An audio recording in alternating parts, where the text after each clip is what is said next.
Hey there guys, Nordic Warrior here. So yeah, you guys knew this was coming, didn't you? I've been talking about it for the best part of a year. It's finally here.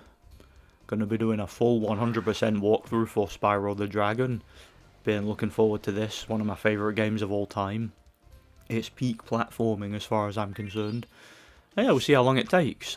Shouldn't take me too long. I've 100%ed this game quite a few times in the past, so yep, start a new game, here we go. See how long it takes. Or more specifically, it's going to be 120% because that includes the bonus level and whatnot. We're going to be doing it all. And yeah, it won't take me too long. Let's not waste any time. Okay, rolling. Oh, it's been peaceful here in the Five Worlds, or is it six? For a dragon's age. We now have 12,000 treasure, or is it 14,000? Using the sheep as a football. Nasty Gnorc character. Now I understand he's found a magic spell to turn gems into warriors for his cause. I'll take that question.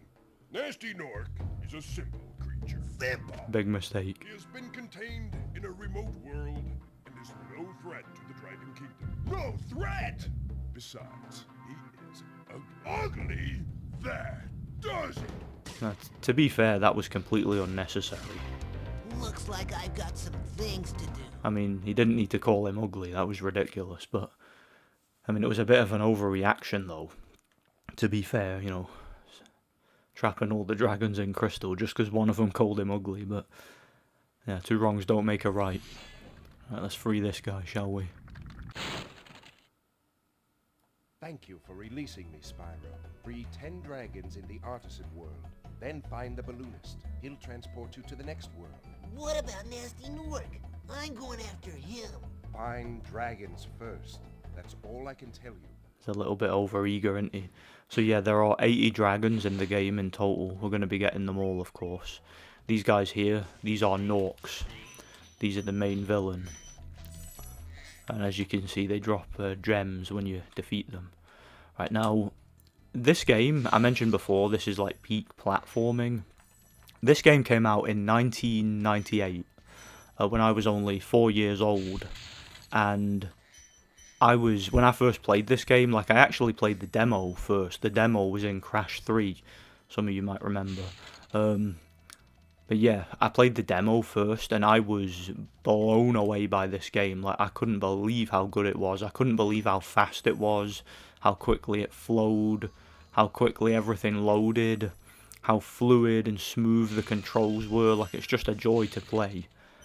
And even playing this game now, in 2025, as I record this, it still fascinates me how incredible this game is. Like, from a technical point of view, the fact that they were able to achieve something like this in 1998 is fascinating to me. I would argue that this game is it's more technically sound than most games that come out today. I'm not even kidding. So yeah, there's another dragon. Where's Nasty? Notice the platform's disappeared behind him. Keep your horns on, Spyro! You have much to learn first.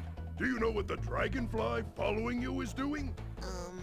His name is Sparks, and he's helping and protecting you. Keep an eye on him and see what I mean. See, that's another thing I like about this game, how instead of giving you like a full-on tutorial, and we'll be going on them platforms later, I'll talk about it then. But yeah, what was I saying? Instead of giving you a full-on tutorial, it gives you like little hints and tips about the game's overall technicalities and how to play it and how certain things work and the controls and whatnot. And I think that's more of an interactive experience than just giving you a flat-out tutorial, because it sort of engages the player and gets you to figure it out yourself. But you see what I'm saying though? Look how fast this game flows. Look how quickly the controls, how well they sync up to the button inputs. How smooth everything is, how quickly everything loads, how quickly everything renders. Like, there are games today that don't play anywhere near as good as this. Cool Flash, do that again. The artisan's boss is through a portal in the Dragon Mouth, but you are not yet ready, Spyro. First you must complete one of the other artisan lands. And bear in mind, when I first played this, I was already familiar with games like Rayman, the Crash Bandicoot trilogy, all that good stuff. You know, classic platformers from the time. You know, games like Croc and several others. And to me, this game completely blew them out of the water. I couldn't believe it. Spyro, press the jump button twice to glide. And don't be afraid. Afraid? Of what?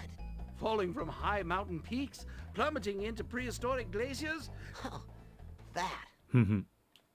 Yeah, as you can imagine, I started gaming at a very young age. So yeah, this one has always fascinated me. I've always been like amazed by how well the game runs, how well it flows. You notice that these enemies here, the ones with the sacks, they take 3 hits to defeat. And they give you more gems, of course. Once I've got all the gems, I'm going to go into the first level. You'll notice how I decide to generally play this game is I usually start by 100%ing the home worlds, and then I move on and do each individual level. So I feel like it saves time when I do it that way, you know. That's just kind of how I've always done it. So the final gems are just up here. And then we can move into town square because we're here. Like, technically you can do the levels in whatever order you choose, which adds to kind of a bit of non-linearity with this game, but I tend to do town square first just because I grab these gems last. Alright, that's the home world done. Moving on to the first level, town square. I like this level. And there's one of them egg thieves on this level. But yeah, look at this, like look how quickly everything loads, how quickly everything renders, how smooth everything is. Like, I cannot get my head around how they were able to accomplish this, because PS1 games, pretty much all of them prior to the release of this, had a certain level of jank. But this game, like, there's no jank whatsoever. Again, just look at this. Like, how were they able to accomplish this? It's fascinating to me. Welcome to Town Square, Spyro. Begin exploring by gliding to that area with the bulls. Use the L2 and R... Yeah, whatever. Listen, you don't need to tell me how to play Spyro. I've been playing it for, what, 25 years?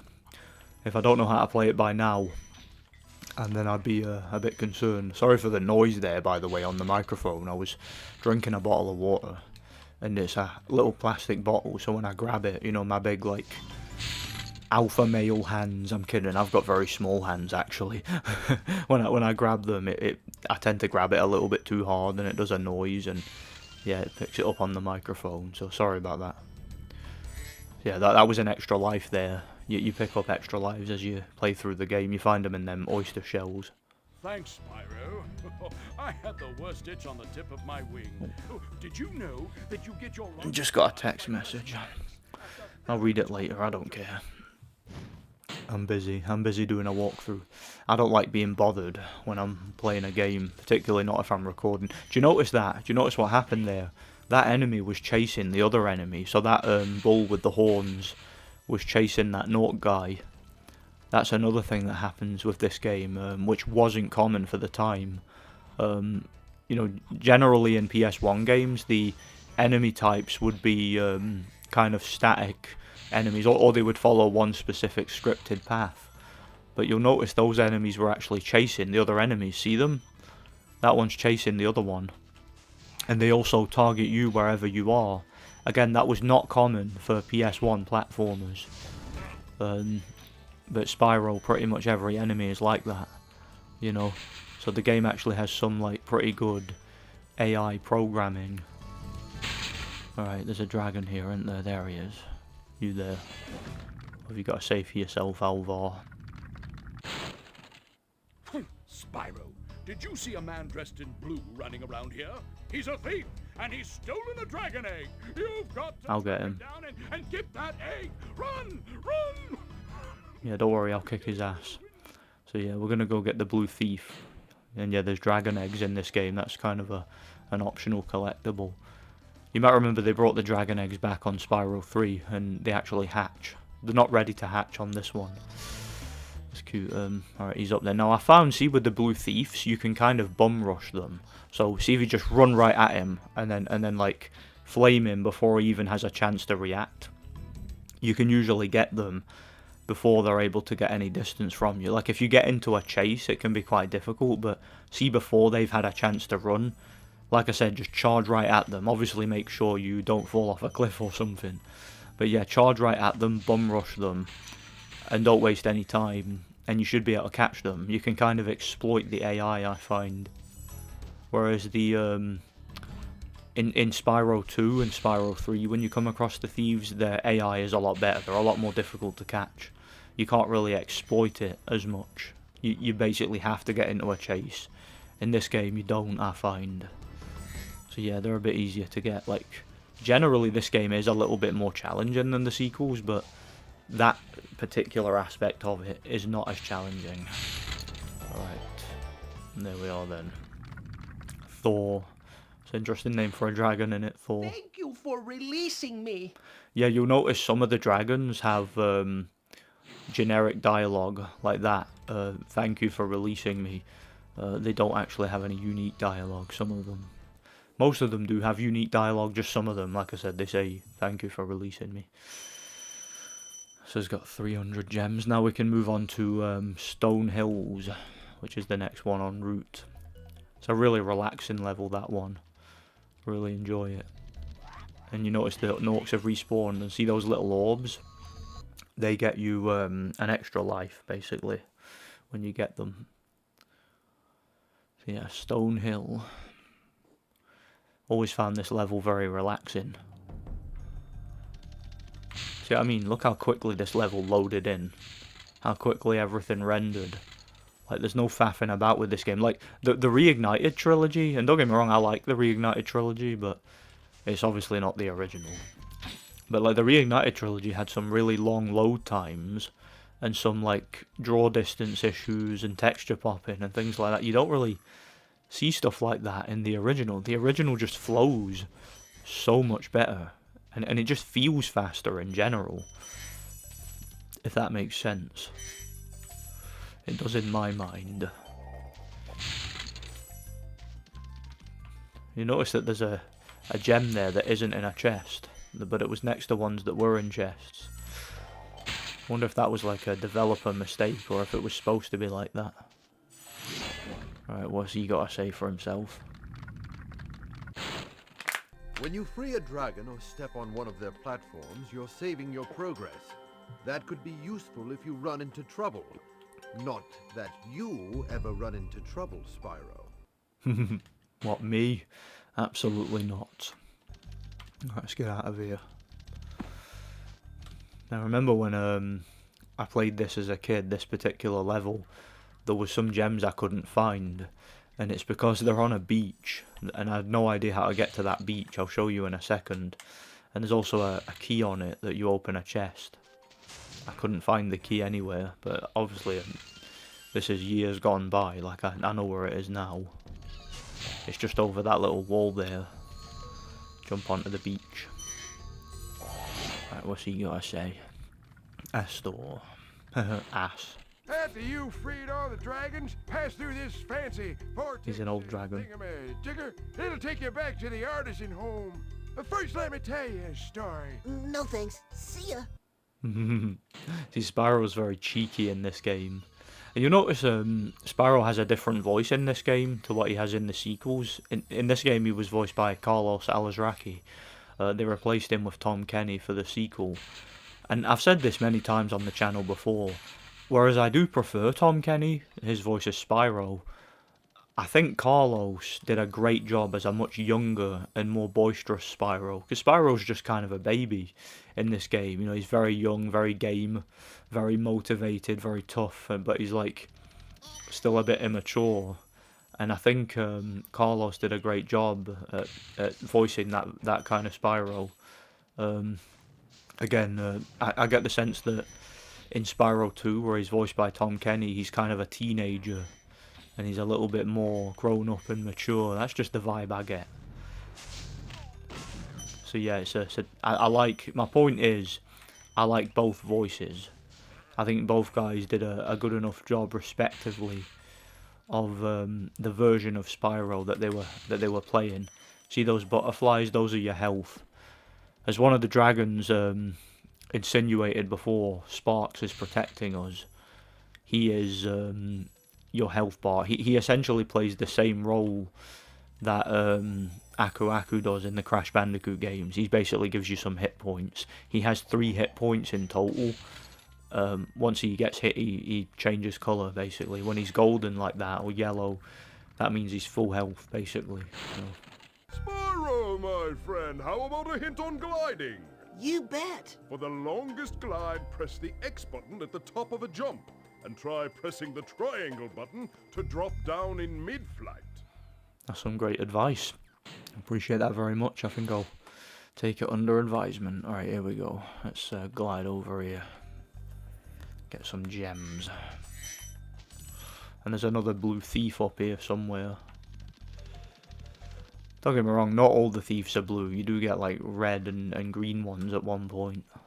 But the vast majority of them are blue. You get back here, bum. Consider yourself bum rushed. Awesome. Look at them little sheep there, see them? Yeah, the sheep were a big part of Spyro's marketing. If you guys ever saw like the original advertisements when this game came out, they were quite funny actually. Alright, I'm just going to make sure I didn't miss any gems up here. I don't think I did. There's a couple that are quite easy to miss. You can usually spot them off in the distance though, a little glint. There's a couple. You'll notice in this game, when you hit the fodder, so like one of the sheeps or whatnot, Sparks doesn't eat the butterfly if he's already on full health. You know, kind of like in Spider-Man. I'm already at full health, but like what Sparks does in the sequels, like one thing that they did to change it was that even if he's at full health, he'll still eat the butterflies. That's just something they changed for the sequels, basically. Yeah, he doesn't do that on this. Alright, jump over here, grab these gems. We're nearly done the level now, with just a few gems left, and they're all up here, I believe. Except for the ones in that well, which I'll go and get. Like, I usually do leave that till the end, just to make sure I got everything else. Alright, that's everything up here. Now we can just jump straight down into the well, then straight to the end of the level. We'll do that. Because remember, I got the key on that beach. Hey. Stupid whirlwind. Did not intend to go on that. There. These are the last gems in the level. Now this guy. Gavin. A strange name for a dragon, isn't it? Gavin. Watch the dragonfly, Spyro. His color indicates his power. When he eats butterflies, he stays strong. Like me. Sure. Spyro rolled his eyes. See what I mean? He's very cheeky in this, isn't he? Very boisterous and very cheeky. I like it. He doesn't appreciate the bragging. Alright, let's get out of here. On to the next. We're going straight on to the, what do you call it, the level that's in the maze, the hedge maze. I've actually forgot the name of it. Was it Dark Hollow or something? Yeah, it's in a hedge maze. Yeah, that's it, Dark Hollow. Don't know why I forgot the name of it then. Another little relaxing level. This is probably the easiest level in the game, and it's definitely the shortest. Aside from like the boss levels and that. Yeah, this game has boss battles, as I mentioned, and after we get the first speedway, we're going to get one. Now, do you notice that enemy there is using a shield? That means you can't flame him. You have to use the charge attack on them ones. And some of the larger enemies, it's the opposite. You could, like that guy there, you have to flame him. Charging him does nothing. Yeah, these Norks are... You notice most of the enemies in this are Norks, but there are other enemy types too. Alright, what do you want? Alban, tell me. Oh, it's you. I wasn't sure if you'd escape those annoying little creatures. Of course, they wouldn't bother me, but here's a hint. Metal armor is fireproof, but a charge attack will take care of them. So why don't you deal with them if they wouldn't bother you? So that's what I don't get about this game. Spyro is freeing all these big odd dragons. And like they talk about how tough they are and all that. And I'm like, why don't they defeat the enemies? Why Spyro got to do everything? Why can't he just save like 4 or 5 of them? And they can just go ahead and kick all the Norks' asses. Gotta get that one from behind, as you could probably see. But it's like, I guess I'm reading into it too much, because if it was like that, it wouldn't be called Spyro the Dragon, would it? It would just be called The Dragons or something. So yeah, it's video game logic, innit? Right up the arse. Alright, there's a key over there, as you can see. And this guy here, what do you want? Oswin. Psst, Spyro. Want to know a secret? Use the triangle button when you want to zoom in and look around. Oh, your secret's safe with me. That's quite a secret, isn't it? So yeah, you can hold the triangle button and look around, as he said. Pretty self-explanatory, isn't it?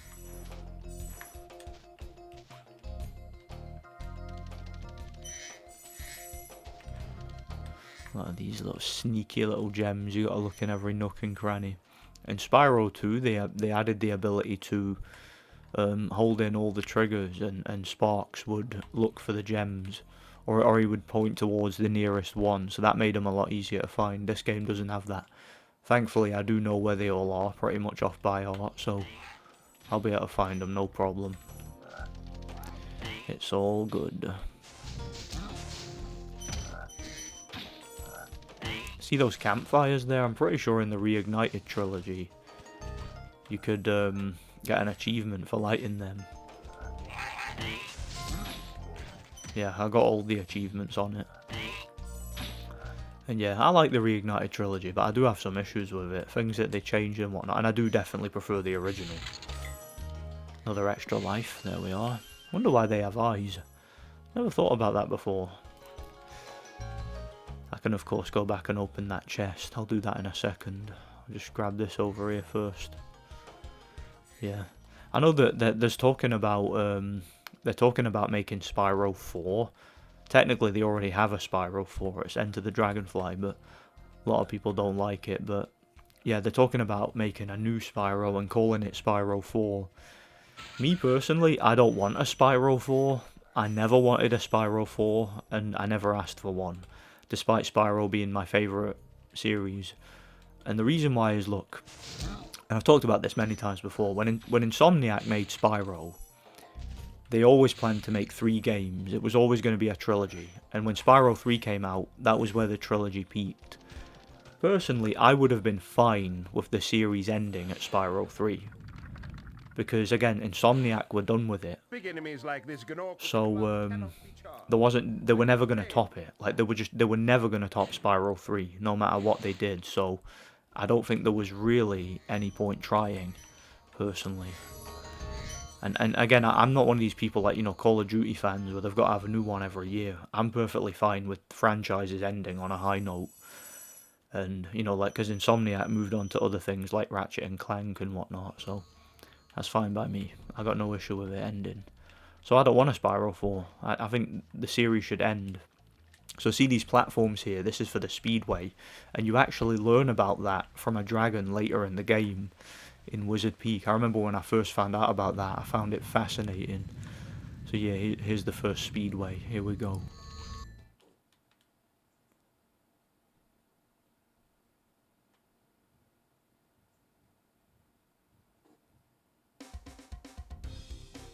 Now just to sum up how great this game is. Now long-time subscribers of mine will know I absolutely hate time limits.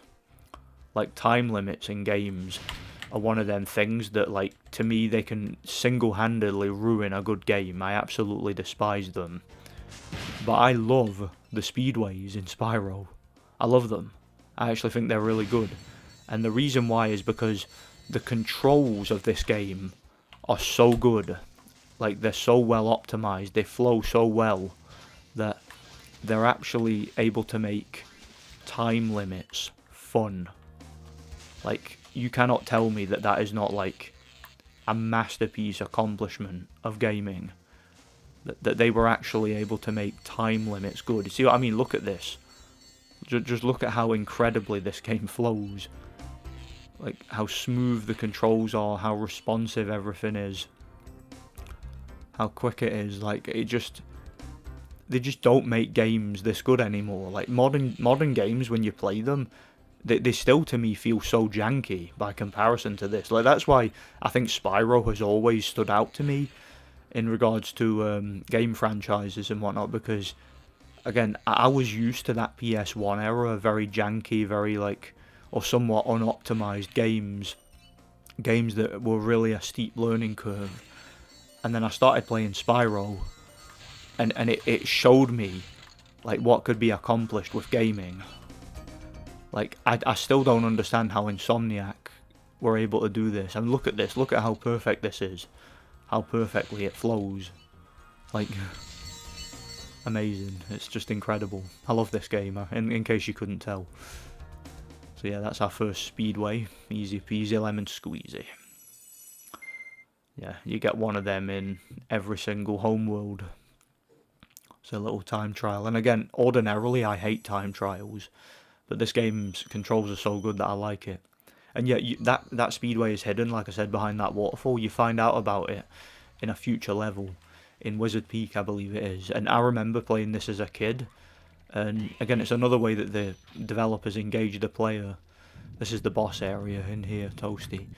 But it's like, when I first got to that point where the dragon said, you know, they tells you about the secret behind that waterfall, jump on the platforms. I went back and found it, and I could not believe how incredible that was. Like, I thought that was such a cool design for a game. See those dog things? They can be quite tricky to avoid their attacks. I found an easy way to deal with them, is what I just did there. So, flame them, and then jump, and then flame them again in midair. So, like, don't try to flame them twice on the ground, because you'll probably take damage. Just do what I did there. Flame, jump, flame. And you should be alright. You should be okay with them. Again, this is where the game started to switch things up a little bit in terms of the enemies and how they attack you. And plus, enemies taking more than one hit to defeat. And things like that. Alright, yeah, just grabbing that gem. You'll notice that Sparks grabs the gems for you, usually. See, if you don't have Sparks, you end up having to grab them yourself, and it's tricky. I haven't actually been able to demonstrate yet, because I haven't taken any damage. I haven't been able to demonstrate what Sparks actually does. Aside from that, like I did mention earlier, he's similar to Aku Aku. Did I mention as well that a while back I reviewed the Crash Bandicoot trilogy, the original. I'm gonna review the Insane trilogy at some point. I do have that. I've got it for PS4. Like I reviewed the Spyro one for Xbox One.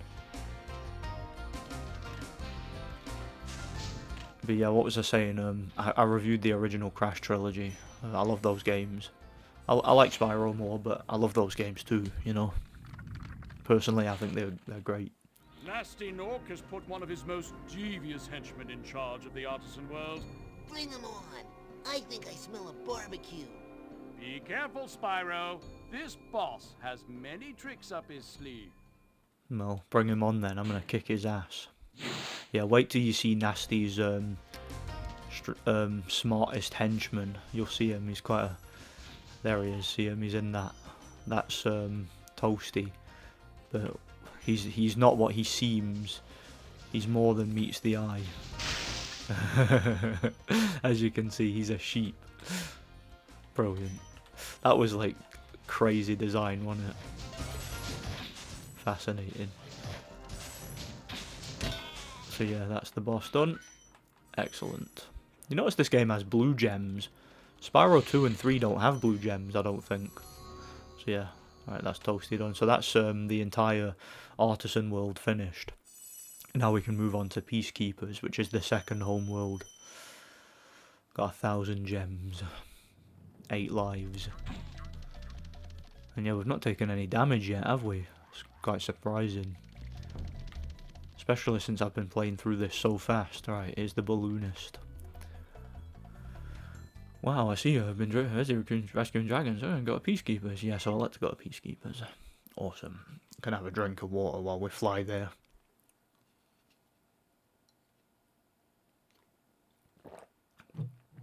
See, this game hasn't cut out into a loading screen yet since we started, has it? Just those little traversals.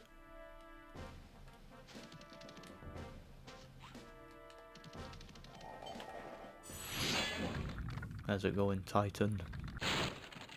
Welcome to Peacekeepers, Spyro. Look how our treasure has been turned against us and stolen. Recover our treasure, Spyro. Collect treasure. Got it. You got it.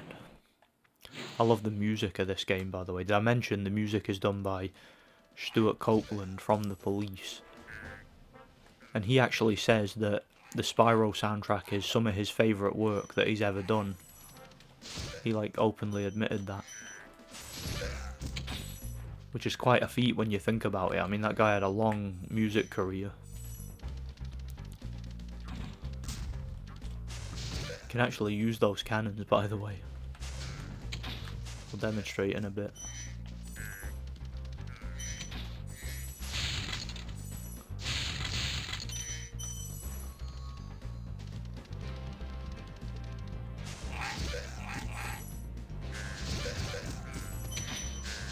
Yeah, these guys moon you.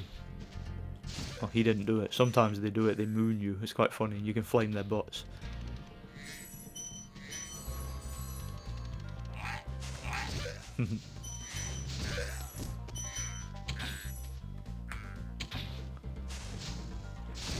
He did it.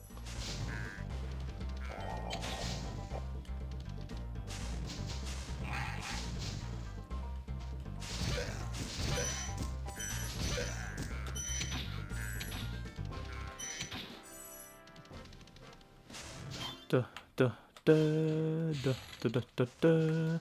Alright, let's get this. Another extra life. Always appreciate those, of course. And another dragon. What have you got to say for yourself, Magnus? Hi, Spyro. Sparks the Dragonfly has been doing a good job. He looks hard, doesn't he, that dragon? Make sure to keep him strong by feeding him lots of butterflies. I'll be sure to do that. Yeah, that's how you get your health back, by feeding Sparks butterflies. As I said, in this game, he doesn't eat them if you're at full health. But he does in the sequels.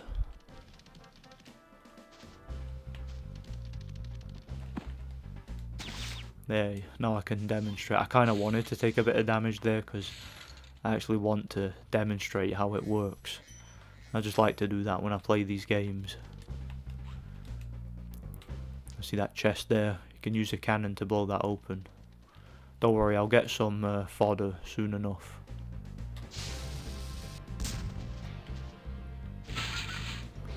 Right. I can also blow that one up, see it?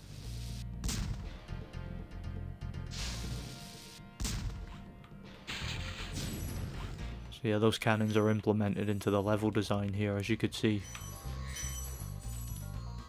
That's the boss level there, Dr. Shemp.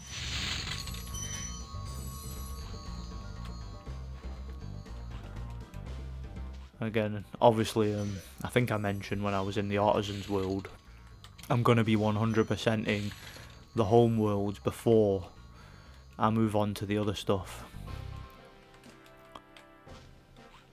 As I record this as well, and this is why sometimes I'm careful what I say when I do these walkthroughs, because I don't want to confuse anybody.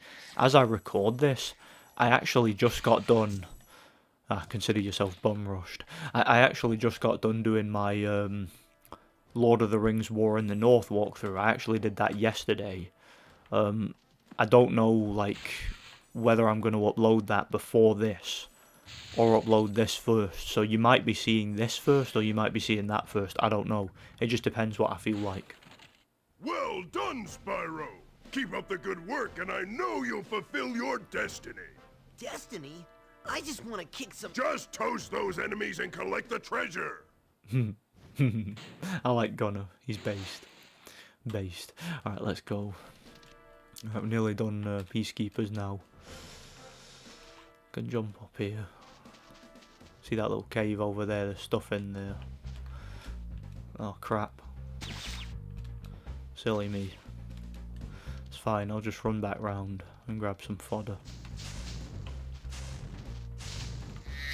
Yeah, I kinda jumped a little bit too soon there. Oh, there's still a gem there. It's good that that happened then. See, Sparks ate a couple of butterflies and now he's in perfectly fine health. He's not a starveling anymore. So yeah, let me try and glide carefully here. You gotta make sure you don't like walk off the edge as you're trying to glide. Yeah, there are some pretty awesome platforming challenges later. There's a level called Treetops, which is probably my favourite level in the game. We'll get there all in good time. Alright, there we are. Now we can go on to the individual levels. This way.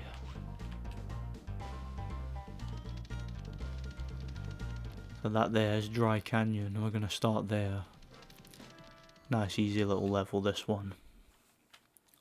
Or at least it will be for me. There's another blue thief in this level too. Right near the start actually.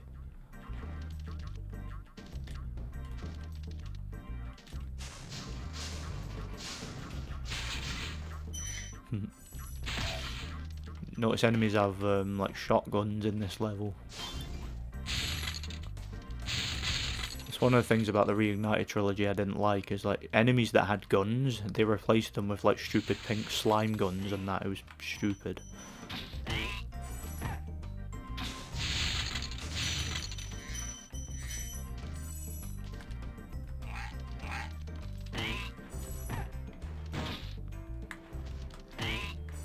Don't worry, I'll get the thief soon. I'm just getting all these gems.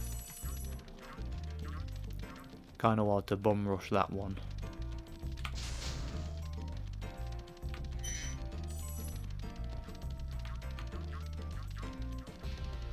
Do you see what I mean as well about how, see, when you get into a chase with one of them, that's when it becomes trickier. Like, it's better when you just rush right at them when they're standing still. Then they don't get much of a chance to get a chase going. But thankfully you do move faster than them. It's just that you have more of a chance of veering off course than they do. In Spyro 3 and 2, like I said, they made them trickier to catch. Another baby dragon egg.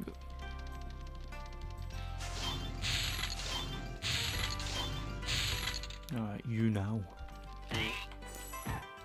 What have you got to say, buddy? Conan, like Conan the Barbarian. Thank you for Oh, thank you for releasing me. Whatever. Heard it all before, buddy. You notice that there's a fairy at each of the, what'd you call them? I thought I could see a gem there. Don't know if I'll need to watch that back. Oh well. You notice there's a fairy at each of the save points. The fairies in the Spyro universe are always good guys. Always. They're never bad. They're always good. Right, I'll go over that upstairs bit in a bit. Vultures. Notice that guy's using a vulture as a weapon. Like, could you imagine doing that? Could you imagine, like, picking up a vulture and just hitting somebody with it? Like, that's a bit of an unconventional weapon, isn't it?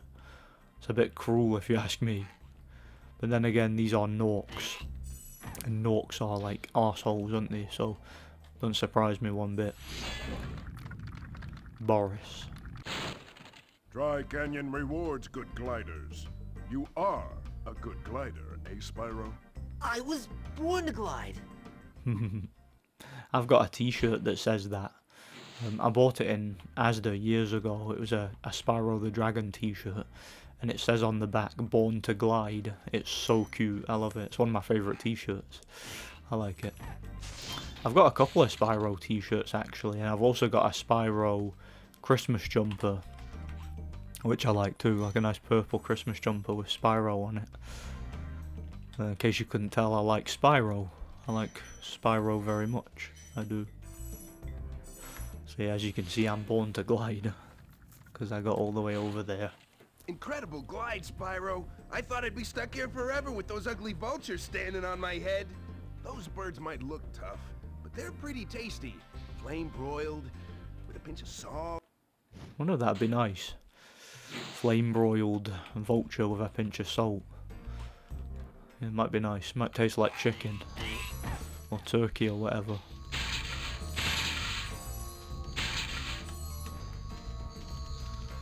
Right, over here. See them things there? You just flame. I think there was some of them earlier, weren't there? You just flame them, and it does like a little thing that breaks open. Another vulture. See the purple gems? They're worth the most. They're worth the most amount. 25. It's ironic that Spyro is purple, and it's the purple gems that are the most valuable.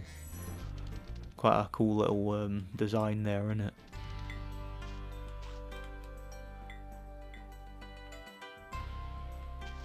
Right, over here. Yeah, we're nearly done this level now.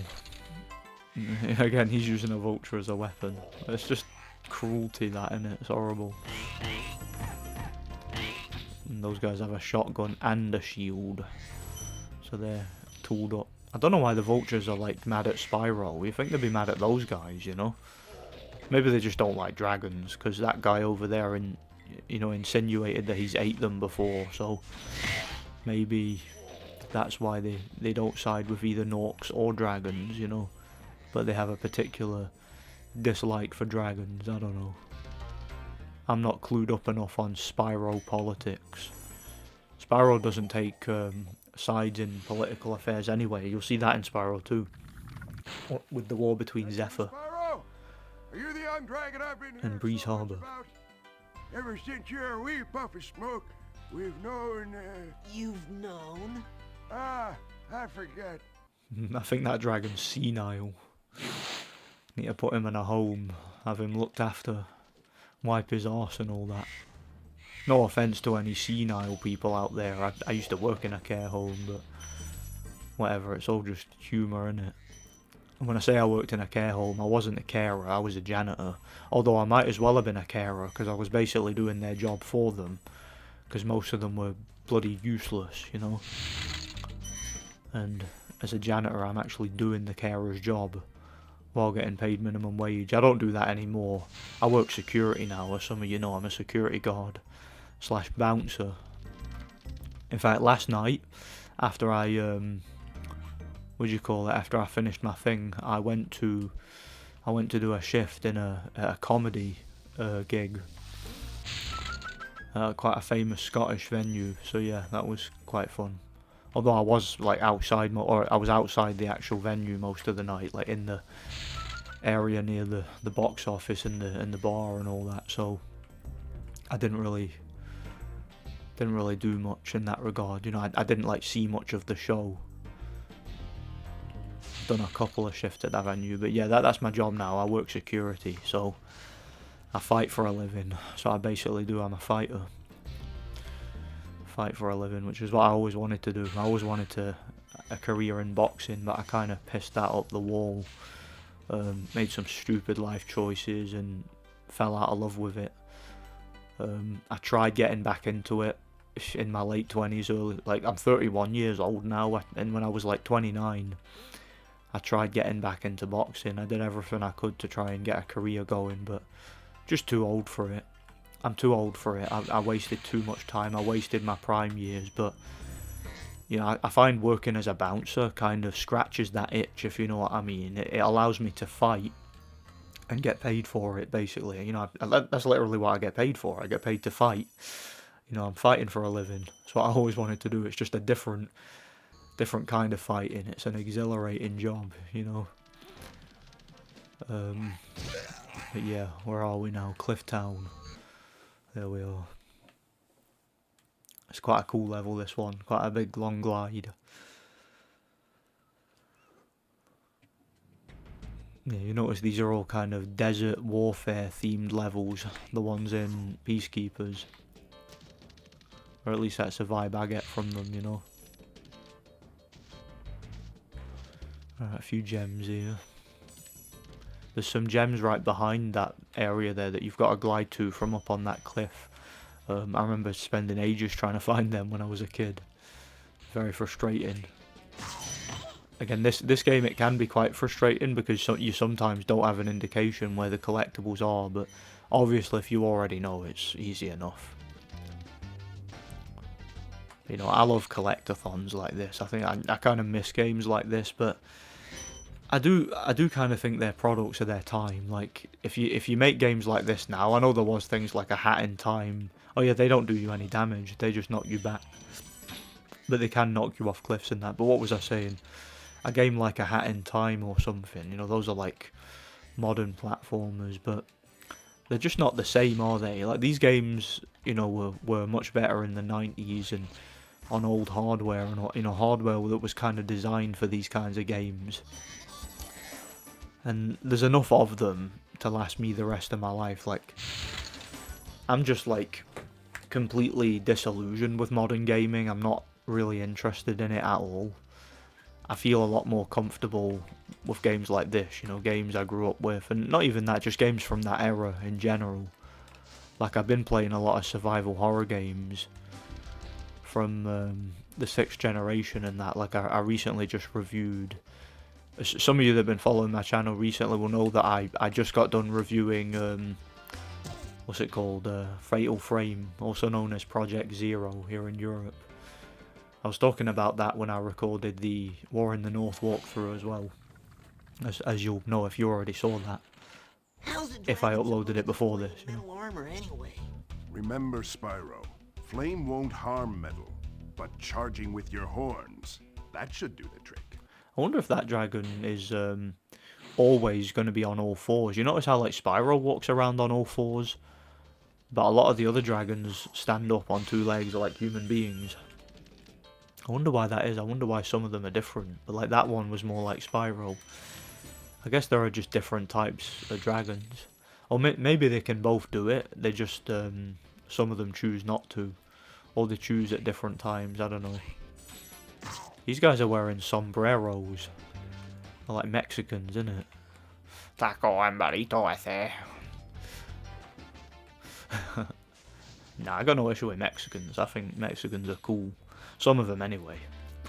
It's like any other group of people, though. You get dickhead Mexicans, you know, like the cartels. They're absolute scum. Like, you know, the cartels and whatnot. But there are good ones, too.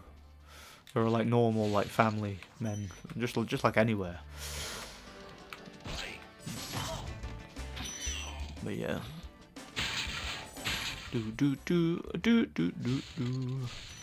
Did I flame that pot? I did, didn't I? Cool. Almost fell off the edge there. If you're wondering how you get that, did I forget to grab those? If you're wondering how you get that case there, you light one of them fireworks. You can like glide over to them, which is cool.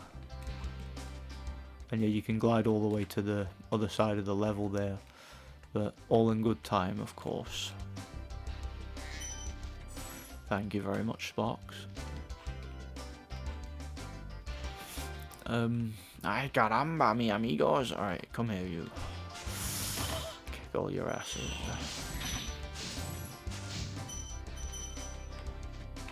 Give me that. Yeah, I wonder why they removed the blue gems.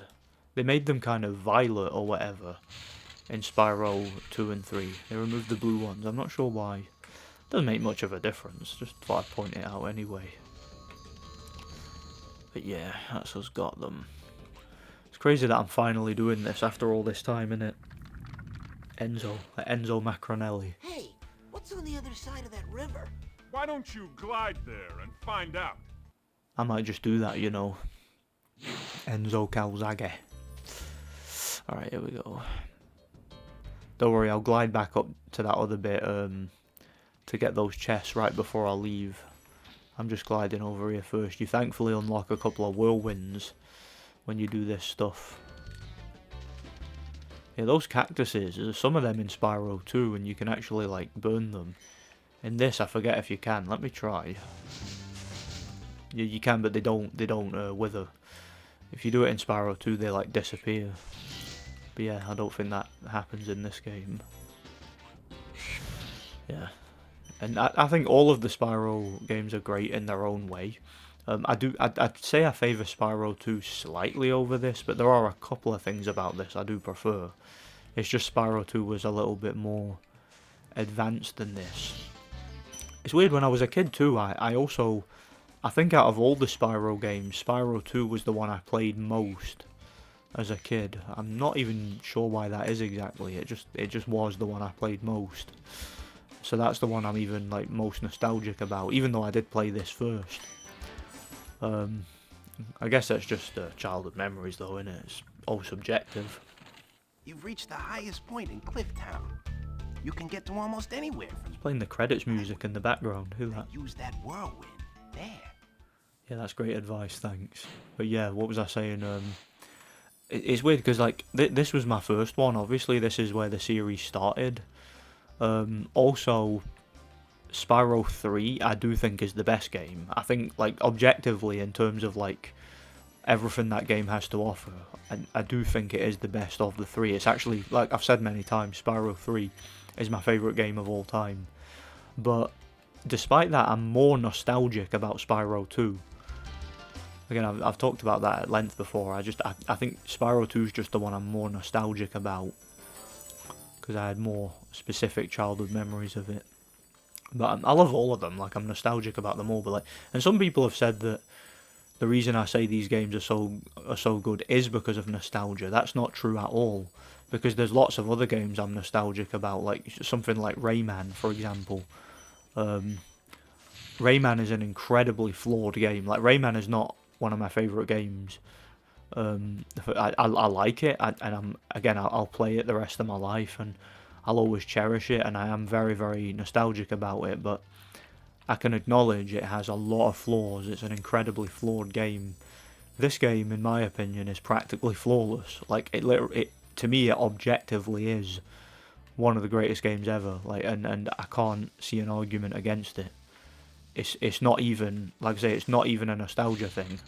Like, this game holds up by it holds up by today's standard and then some, if that makes sense.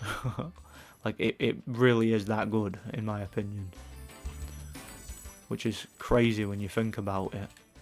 Because again, this came out in '98. Mental, man. I mean, this game came out before Silent Hill. And look how janky that is by comparison. I mean, I like Silent Hill a lot, don't get me wrong, but you know, that was kind of the standard for horror games at the time. They were very janky. And platformers had a similar sort of jank. But look at how smooth this game is compared to anything, you know? It's a great game. 2,000 gems already. Alright, where are we off to now? It's ice caverns, isn't it? Yeah, down. Oh, silly me, what am I doing? It's this way. Dived into the wrong bit there, because I'm rushing about and distracting myself by talking, you know? So there's enemies in this level where they're standing on ice and you can't actually damage them because they're armoured, but what you can do is you can kind of charge into them and play with the physics of the ice and use it to knock them off the edge, which I just think is a really cool design. This is the only level that does that, or even anything like that. So yeah, that's something to think about. They added a unique mechanic for this one particular level. He was about to throw a snowball at me, see that? He couldn't avoid my jab and movement. Alright, what have you got to say for yourself, Ulrich? A word of caution, little one. Wait until you grow big. Like me.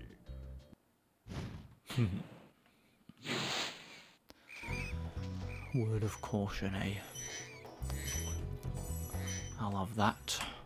I'll take that if you don't mind. Alright, come here, you. Now you got your ass. Whooped your ass.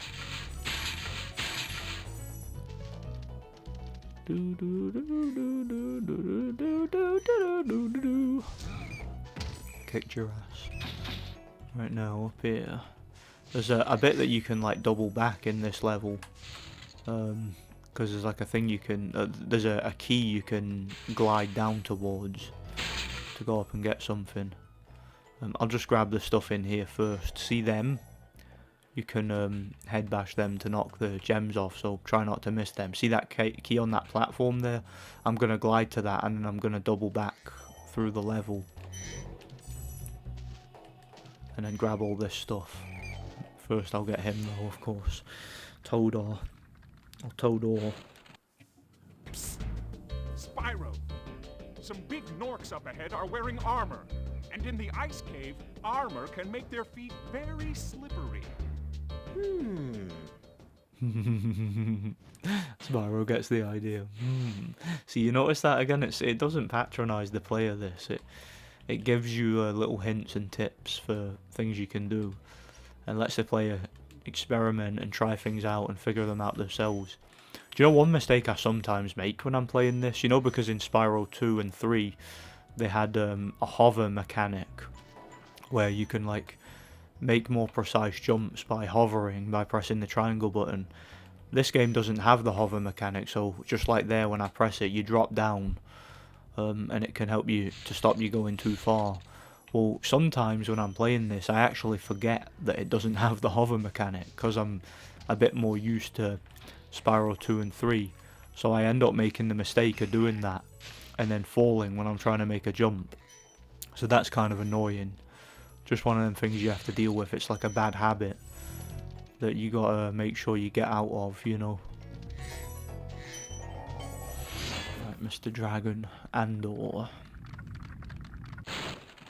Thank you for releasing me. I think that voice there, I think that's the guy from Skyrim, you know, the guy that voiced Balgruuf. Saying that, he voiced a lot of characters in Skyrim. Skyrim only had like, what, 12 voice actors in the vanilla game, something like that, so yeah, he would have voiced like quite a few of them, maybe even hundreds. But yeah, I always remember him as Balgruuf.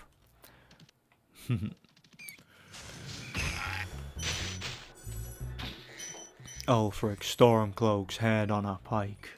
But yeah, here we are, spoken like a true Nord. Yeah, that guy. I think that voice actor, I think, if I'm not mistaken, his name's Michael Go, or Go, or something like that. I don't know how you pronounce his name. I think it might be Go. It's like a GH. I don't know. I think it's that guy, if I'm not mistaken. So, yeah. But yeah, Skyrim, eh? Skyrim and this both ended up in my top 10 favourite games of all time. I'll let you guys decide which one you think came first. Nah, in fact, I'll just tell you. Skyrim made it to number 4. This made it to number 7, I believe. But Spyro 2 made it to number 5. And Spyro 3 made it to number 1. Those are my... those are in my top 10 favourite games of all time. 3 was Morrowind, 2 was Hitman Blood Money, which I did a walkthrough before. And another was... one was Spyro 3. And yeah, I'm going to do walkthroughs for Spyro 2 and 3 at some point in the near future. Probably like, maybe the early part of next year. Probably, yeah, next year at some point. Because I'm kind of busy for the back end of this year. I've got a lot going on. So I probably won't be able to do them before then. I'll get those in a minute. Let me just get these guys off. See, that's those guys, you gotta charge them off the edge, you know. I'll be going back out there anyway to get to the end bit. He had a couple of skis, you notice. Might need to charge this one a couple of times. Excellent. Get this. Yeah, let me know what you guys think of the channel anyway. I know the channel is... this is never going to be a big channel, I know that. I never really intended it to be one.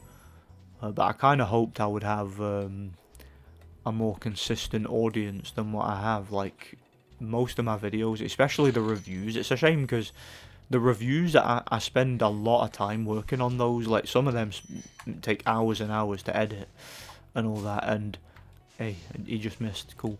And I feel like it's kind of a waste of time because no one watches them.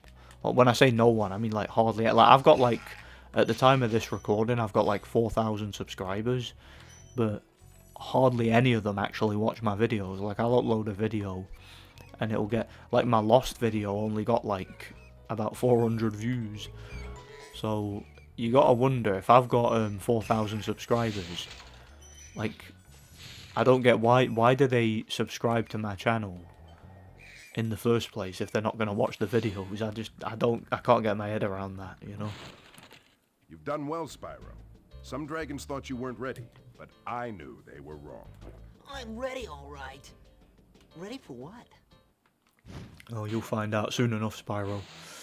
But yeah, it's just strange how YouTube works that way, isn't it? And I see what's kind of disheartening about YouTube too is so much of the content now is AI. Like, there's actual full-on videos now that are entirely... See those 3 lives up there? You can get them, but I won't need them. Just for time's sake, I'm not even going to bother. Like, it's just 3 extra lives.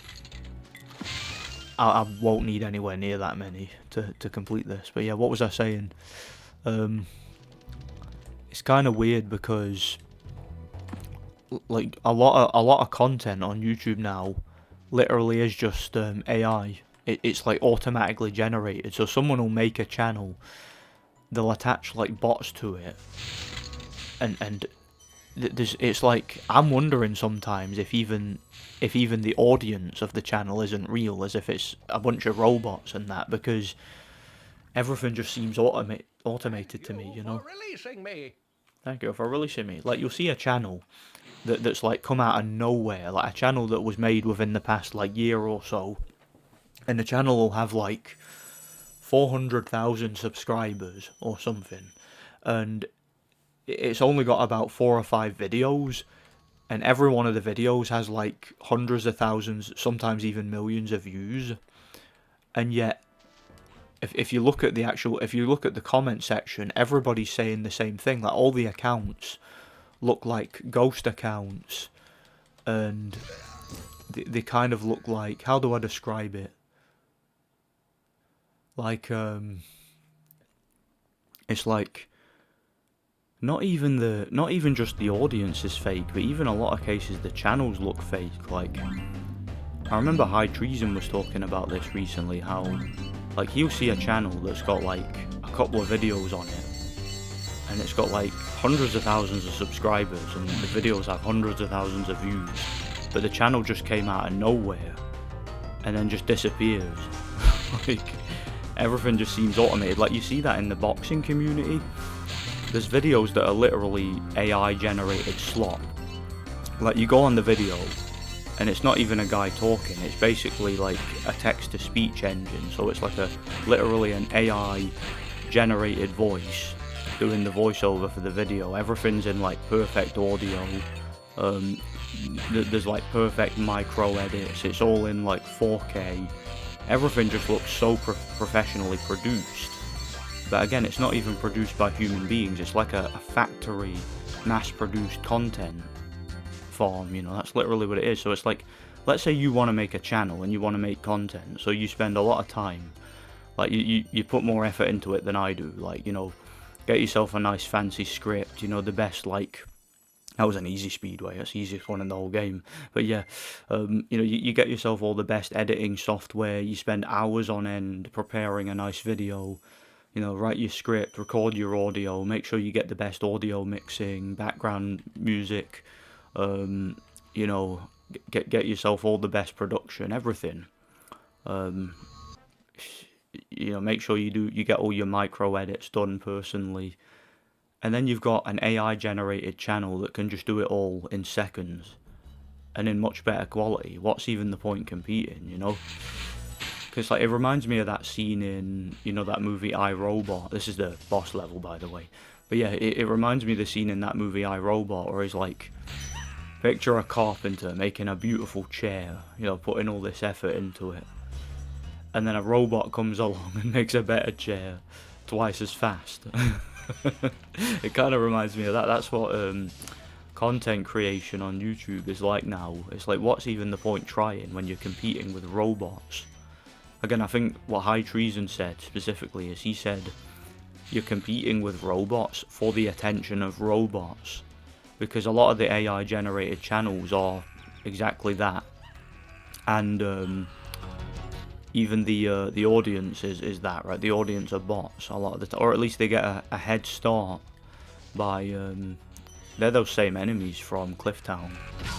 You know, they get a head start by having a bunch of bots subscribed to their channel, so it creates the idea that it's a big channel with like an organic audience, even if that isn't always the case, you know. Kind of depressing to think about, because again, YouTube used to be a place where it was just like normal people like myself, you know, would make our videos. It was all independent, there was no like sponsorships, no ad revenue, nothing, and everything was real. All the content you saw was like genuine people making their videos and having fun. You know, that's why they used to say, you know, the thing with YouTube, it used to be broadcast yourself, right? That was the slogan, or whatever you call it, for the website, right? It was YouTube broadcast yourself. Then it got taken over by Google and was all about advertisements and all that, which is sad. This guy thinks he's so cool. You don't know what it's been like listening to him over and over. But I'll tell you one thing. He should watch his back. I like that. See, that's a hint. That's a hint on how to defeat the boss. Basically, you have to hit him from behind, like when he turns his back. I actually used to find this boss quite tricky when I was a kid, at least compared to some of them, because I found like his attacks somewhat difficult to avoid. Yeah, remember from Clifftown, those enemies there, they don't do you damage with their attacks, but they do knock you off the edge if they hit you, so be very careful, because that way they could finish you in one hit, you know. Alright, here's Shent.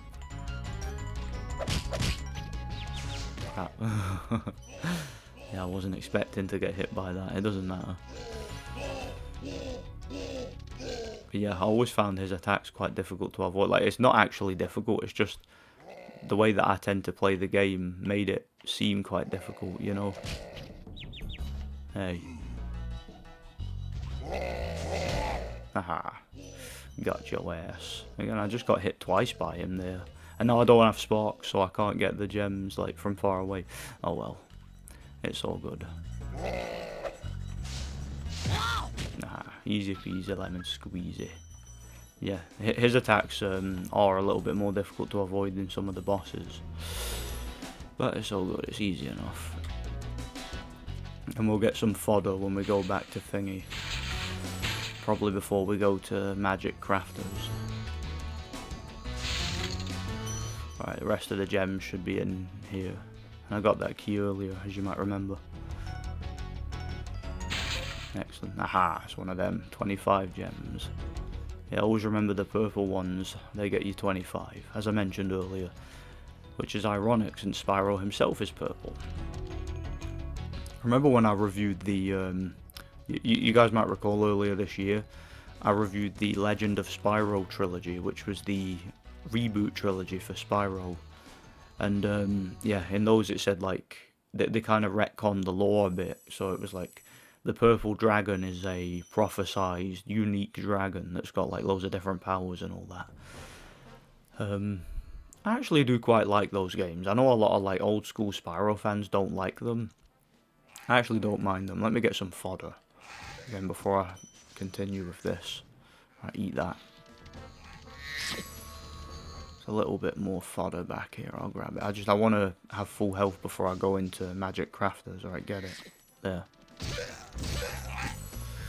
Right, where's the thingy? Over here. The balloonist guy.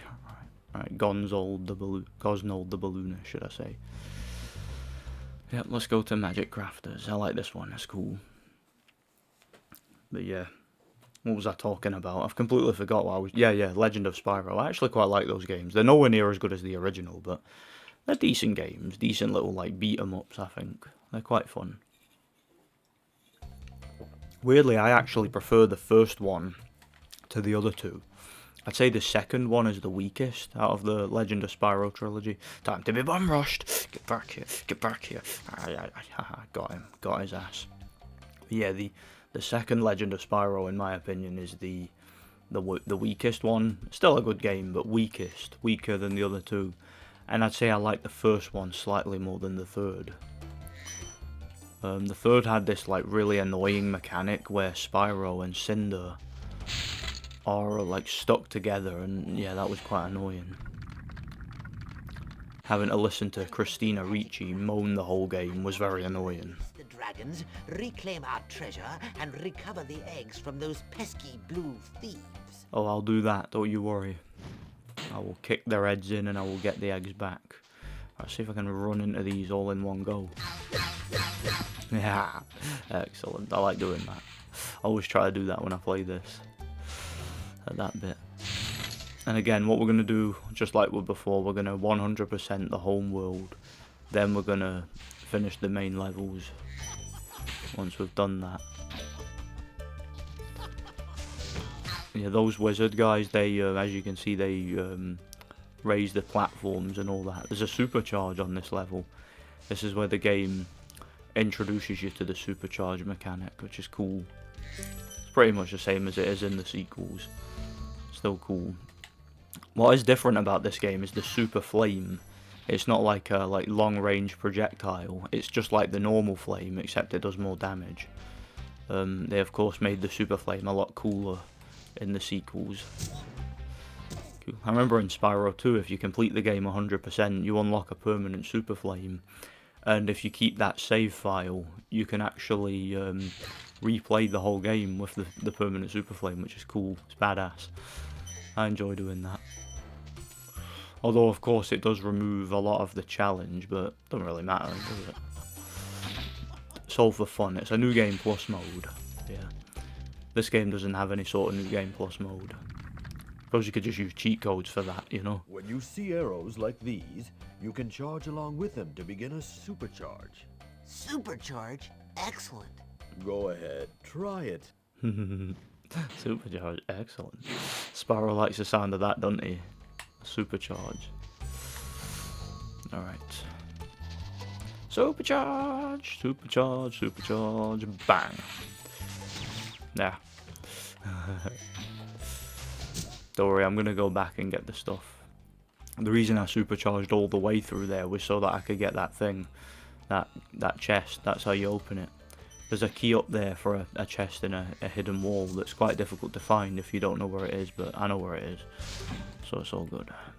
Blowhard, that's the boss level there. You know the term blowhard? Like, I've heard people say that. I'm pretty sure, like, I might be a dumbass for not knowing this. I'm pretty sure, does it mean, like, you're bragging or something? Like, you're like a narcissist and you're bragging about how good you are or something. I heard a character say it in the TV show Still Game, which is one of my favourite TV shows ever. It's a hilarious Scottish comedy. I'm pretty sure that that's what that term means. And no, it doesn't mean what you're thinking it means. If you... yeah, let me not get into that. Alright, this is a kid's game. There ain't no need for that. There's the speedway. Yeah, each level has a speedway. Remember not to miss them if you're going for 100%, of course. This portal leads to a special place where you can learn to fly. I remember when I was a young dragon, earning my wings. Learn to fly. Got it. Spyro doesn't want to hear the old man stories, you know. Yeah, you notice the... I forget, did I mention earlier, the speedways in this level, they're not actually called... I mean, in this game, they're not actually called speedways. They started calling them speedways in Spyro 2. But me personally, I just always called them speedways. Because, like, again, I played Spyro 2 more than this growing up. So, like, I always got used to calling them speedways, you know. Just what I call them. Alright, there's one gem. Let me go pick it up. Not one gem, I mean there's a few gems. Why did I say one gem? There's these ones here. Right there. That's all of them then. Cool. Now we can move on to the levels. We'll start with this one.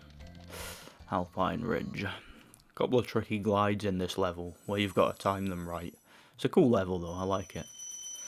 I really like the next one after it though, High Caves. That one's awesome.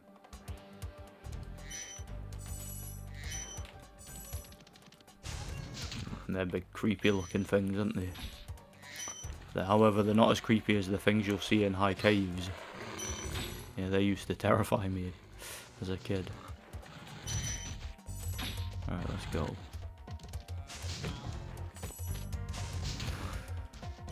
You notice he was riding it. See that? I was talking earlier in, you know, when we were in town square, whatever you call it, about how the enemies interact with each other sometimes. Like, that enemy was riding the other enemy. How cool was that? Again, that's not common for games of the time. Gotta remember, this came out in '98. So, seeing stuff like that back in 1998 was, like, revolutionary, you know? Like, Spyro never really got the credit it deserved, in my opinion, for its, like, innovation and how great it was technically. Like, Crash Bandicoot was always more popular than Spyro, and I think that was just because it came around earlier, you know, so it built a fan base before it. Spyro, you're not afraid of those big, noisy, gigantic, awful beasts, are you? Of course not. I didn't think so. Well, I mean, who in their right mind wouldn't be? They are pretty terrifying. You know, come to think of it, I think this is the only level in the whole game where you see them. Alright, got glide over here. Of course. Kick your ass. That one put up a shield. Do you know what's funny? See if he goes up there. If you fail to get him there and he goes up, he actually laughs at you. Like he stands up there laughing. It's quite funny. It's like, you're up there. No, I'm up here and you're down there. Kind of thing. It's funny. But like then he just comes back down and you can just charge up and get him, you know. I'll get some fodder because Sparks is blue. Get over here, fodder. There we are. Like to keep Sparks well fed. Right, he needs some precision jump here. Got to time this right. Thankfully, I can handle it due to my elite skills. Nah, I'm just kidding. I don't have elite skills. Like I'd say, I'm good at this game, but I don't have like elite skills at it. Like I'm not one of these crazy ass speedrunners that just plays it all day, every day to try and get a world record. Like, have you guys ever seen, you know, there's the YouTube channel, I forget the name of it exactly, or like how you pronounce it. I don't really watch speedrunning content, but like there's a channel, and it's like this guy, all he does, like all day, every day, just plays Spyro and streams it, going for world records and that. So it's like literally, you'll see the channel, he's live, like he's always live, like nearly every day. Every minute of the day, just playing Spyro on a loop. And I'm like, look, I love Spyro, I'm like one of the biggest fans of this game you'll ever meet, but I gotta be honest, if I were to play it all day, every day, I would get sick and tired of it pretty quickly. Like, I honestly would. Like, if I was to just play it all day, every day, all the time, that'd be kind of maddening. It would put me off the game, you know? So I'm not gonna do it. Thank you for releasing me. Yeah, no worries, y'all Balgruff. I am not a high king, but neither am I a boy. If Ulfric wishes to challenge my rule in the old way, let him. Though I suspect he'll prefer to send his Stormcloaks to do it for him. Spoken like a true Nord. What am I saying? Yeah, how crazy is Skyrim, man? It's funny, it's crazy how like when Skyrim came out, everybody loved it. It was like the greatest thing ever. A few years later, it became kind of fashionable to hate Skyrim. My views on it haven't really changed. I still really like the game. Like, don't get me wrong, I hate Bethesda. I think Bethesda are absolute scum, and I'll never buy anything they make ever again. I think that company can suck it, as far as I'm concerned. You know, I've never played Starfield or any of that crap. And Fallout 4, which I'm going to be reviewing very soon, was a massive disappointment in my opinion. But point being, like, Bethesda can suck it. I'm not a supporter of theirs. But I'm not going to lie, I love Skyrim. I think it's a great game. I think it's the last good game Bethesda ever made. I still think the greatest game they ever made was Morrowind. I think Morrowind is a masterpiece to this day. That's my third favourite game of all time. Which comes in after Hitman Blood Money. Which comes in after Spyro 3. Which is my favourite game ever, as I've said a million times. Gonna need a new PlayStation controller as well, because the left thumbstick's a bit wonky. So yeah, I'm gonna need to get that sorted soon. I believe there's another blue thief around here. There he is, there he is. We'll get him in a minute. Kelvin. Another weird name for a dragon, isn't it? Kelvin. Remember that these blue thieves haven't stolen eggs only in the Magic Crafter world. Don't worry, I'll take care of them. Certainly will. Alright, on you go. Kind of hard to bum rush that one because he's got a nice little head start, but I got him easy enough anyway. So it's all good. It's all good under the hood. Alright, let me get these. So yeah, the idea is you chase him all the way around and end up there, and then that's where you get those gems, but I can get him quickly enough.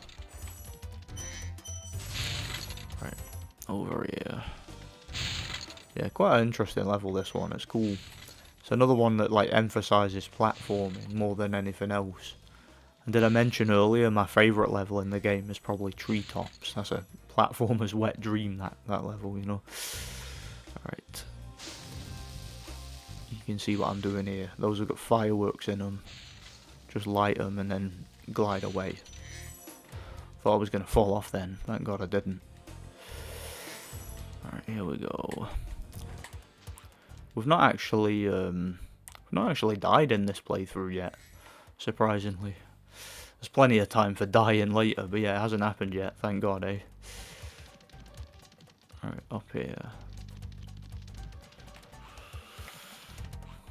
Did I not get that dragon while I was up there? I thought I did. Obviously not. It's a bit unusual, isn't it? Alright, that's every gem, I believe. Yep, alright, now the dragon.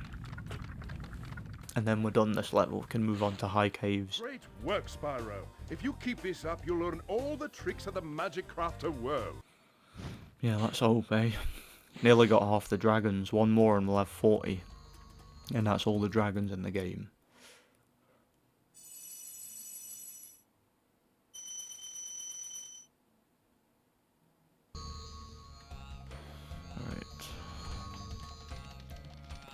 Get that out of my way. You got two of them at once. See that? So get the blue thief again, just for the sake of it. For one of them wee orbs. Right, here we go. This is a cool level. This is probably my favourite level in the Magic Crafter's homeworld. Interesting. See the music in this level. The music in this level is different in the NTSC version. This is the PAL version that I'm playing, of course. But yeah, the NTSC version has different music.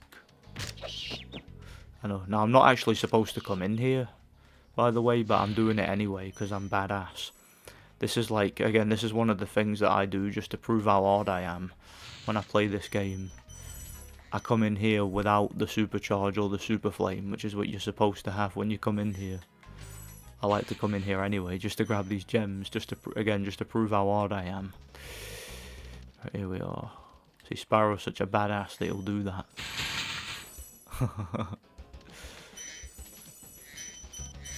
Nah.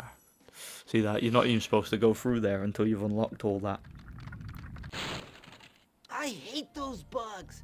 When I become big and strong, like you, I'll squash them all. Until then, remember that supercharge makes you invincible. It certainly does. So yeah, you're supposed to basically run through there with supercharge, and there's this like cute little fairy who like who gives you the thingy. She gives you the super flame so you can get the last ones, but I sometimes like I said there, I like to just run through and get all them gems without doing that, you know.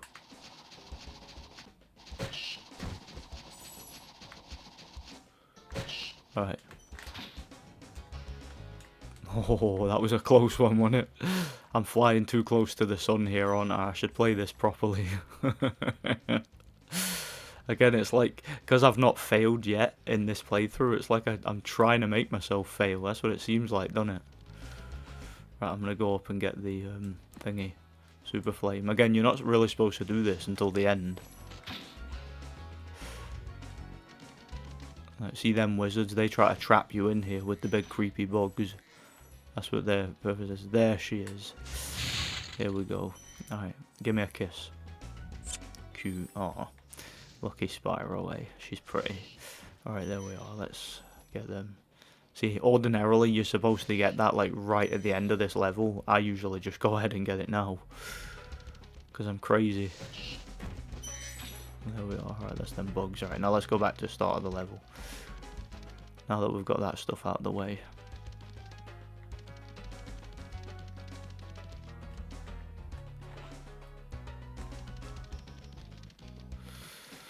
So yeah, this is the way you're supposed to go initially, this way. But again, thanks to my elite skills, I was able to make my own way through that.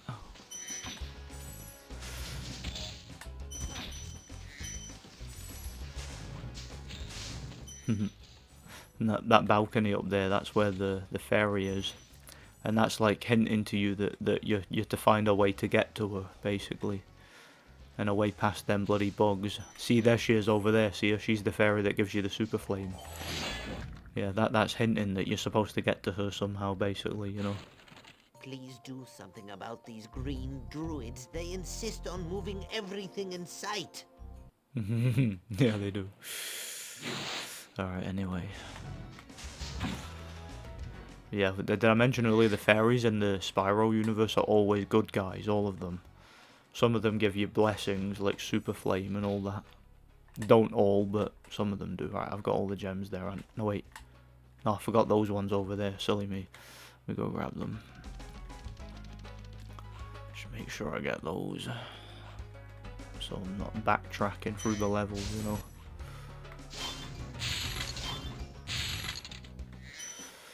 There we are. Excellent news. But yeah. The music in this level, because I don't know why, it's like they used one of the alternate tunes on the the NTSC version. It was basically a slowed down version of was it either Beastmakers or Treetops, one or the other, I forget. But yeah, it was a slowed down version of it. But the PAL version, the version I'm playing, the European version, has its own like actual original tune.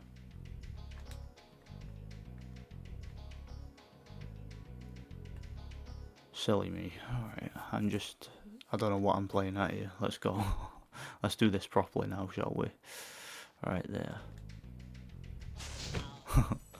I knew I was gonna fail at some point because I was just being too experimental, you know. Right, there we are. Get them. Got his ass. And don't worry, I'll have still got all the gems from them bugs and all that. You know, you don't like lose your stuff. See that bit there? See if you fall off, them fairies there actually rescue you, so you can't actually fall off at this bit because they'll just save you. So yeah, one failure, eh? That's not too bad. More of these fireworks. Obviously keep your distance when they blow up because they'll damage you, you know. I think if you've got Super Flame, it just blows them up immediately. Like it does any of the others, you know. Another blue thief you might have seen there. Smashy, smashy. Right, where is he? There. Get back here. How dare you not allow me to bum rush you immediately. I'm not having it. There.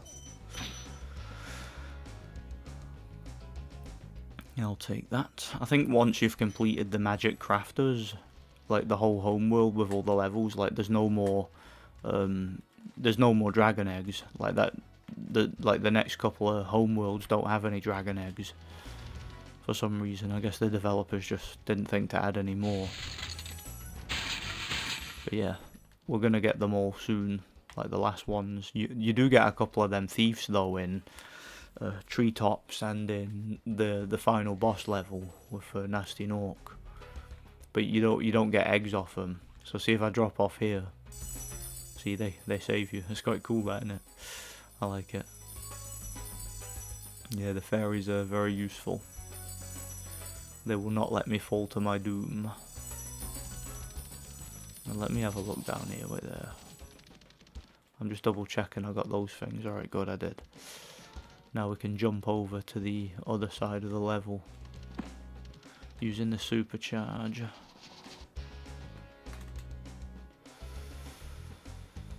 There we are. And there's another blue thief up here, as you can see. All in good time. Nearly finished the level now, so it's all good. And then we can move on to Wizard Peak, I believe is the next one. Cool. Alright. Now they can take me back up to my thingy, to my supercharge, to take me right to the end of the level. Appreciate that, fairies. Cool. Yeah, they start giving the fairies names in the other games, like you meet one called Zoe, as well as a couple of others. In this one, they're just known as fairies, they don't actually have names. Alright.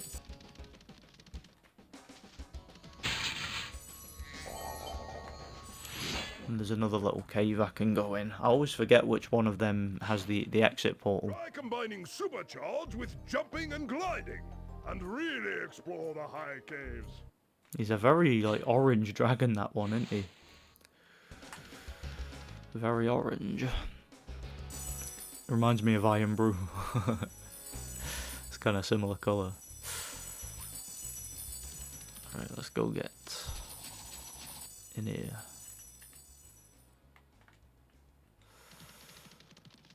Alright, this will be the level done once I grab these gems. Cool. Alright, let's just go straight over to the end portal again. Again, I always forget which one of them caves has the end portal in it. It's like the one on the left or right, I always forget. Seems like it's the one on the left. The one on the right just has gems. Cool. Alright, on to Wizard Peak.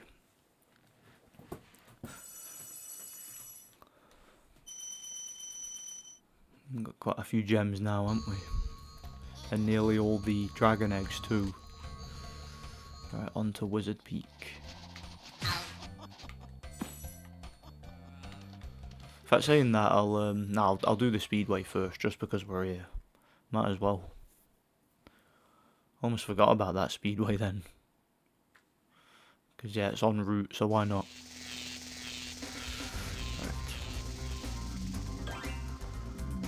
Done both the speedways first try, the other one, so let's see if I can do this one first try. I do seem to remember this one being a little bit trickier.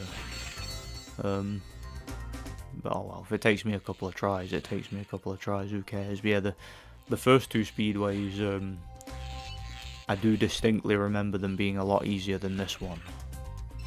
You know? I think the hardest speedway, if I remember rightly, is the one in Beastmakers. I always seem to remember that one being tricky, you know? It was always kind of annoying, that one. See, I'm running out of time here. Alright, come on, grab them, grab them. Oh, thankfully though, they give you an extra 3 seconds when you get each one of them, so that's not too bad.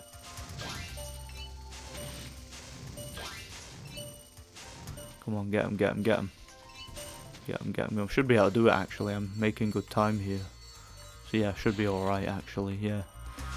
Yeah, I'm not concerned. It would help if they give you an extra 3 seconds too, but no, they only give you 2. Oh, it's easy enough, yeah. That wasn't too difficult, yeah. First try. Easy peasy lemon squeezy, yeah. I always remember that one being tricky, but that seemed quite easy actually. Oh, I'm not complaining about it, I'm happy about it, you know. Alright, next one. Again, like I said, Wizard Peak, that's what we're moving on to now. Hey. Like, whatever, fine, I'll save game. I don't even want to do that. He just went on it when he walked over it, you know. Move it, Spyro. Right, this way. Yeah, we're going Wizard Peak, then we're going Blowhard, of course. There we are, Wizard Peak. It's a cool level, this one. Some more supercharges in it. Interestingly too, the music in this level, as some of you might know if you watched old Nickelodeon, the soundtrack was used for the credits theme of a TV show called The Amanda Show, which I'm sure some of you might be familiar with, again, if you've watched old Nickelodeon and whatnot. I never watched the show personally, it was never my thing. Was never much of a Nickelodeon viewer, but yeah, so I've been told the music in this level was the main credits theme of that show.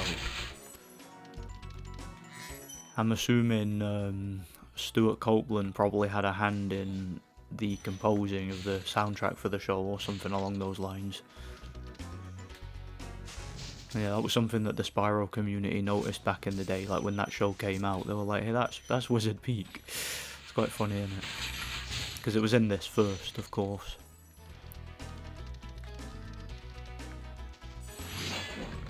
What have you got to say, Jarvis?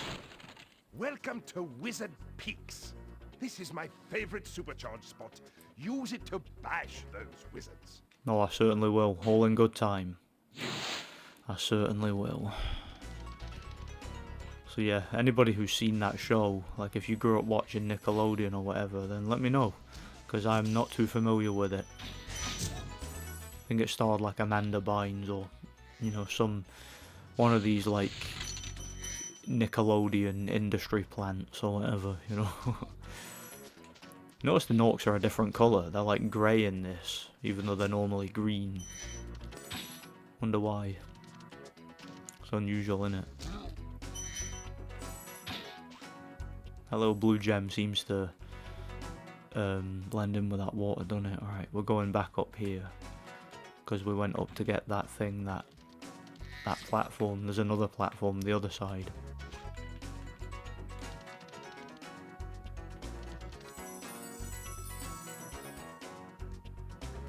Alright, there. You notice there's plenty of fodder up here too, which is very useful.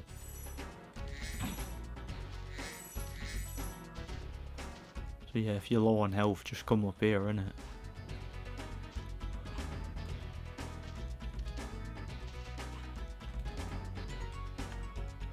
And like that dragon said, there's a couple of pretty cool... What was his name? Jarvis? Yeah.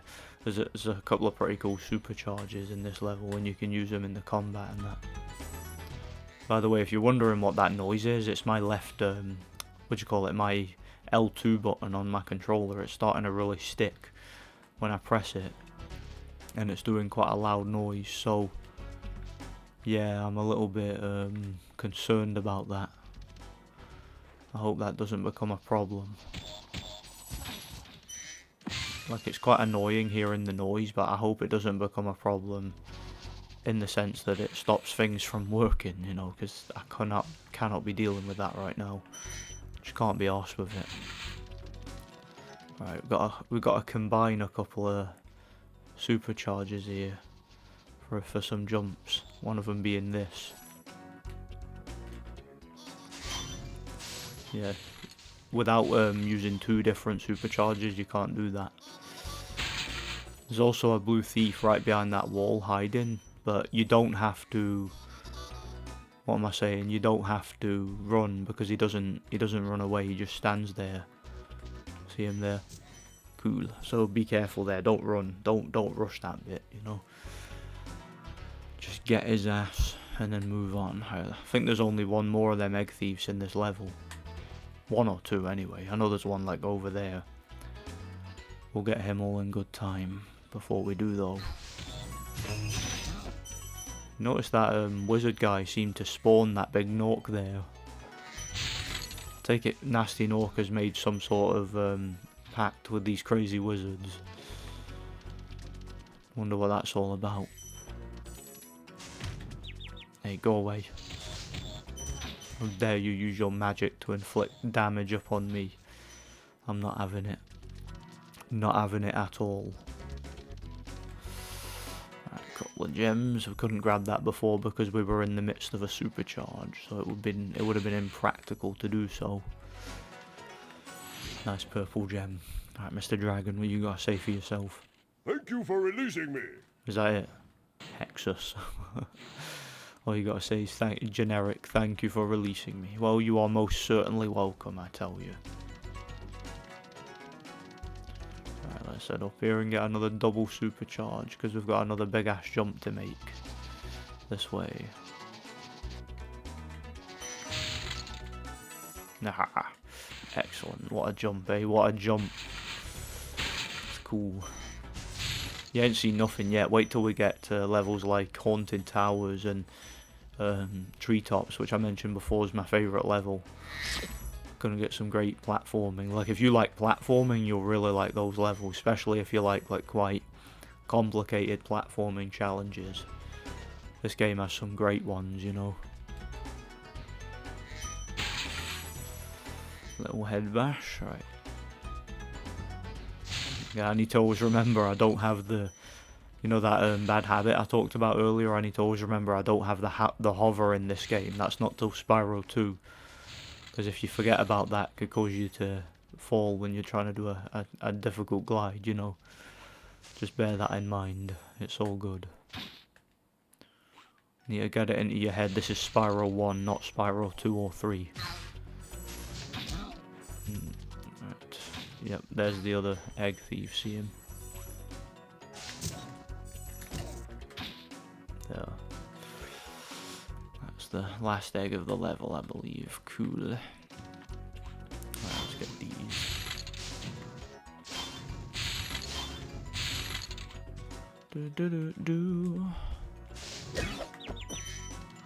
How dare you hit me from behind?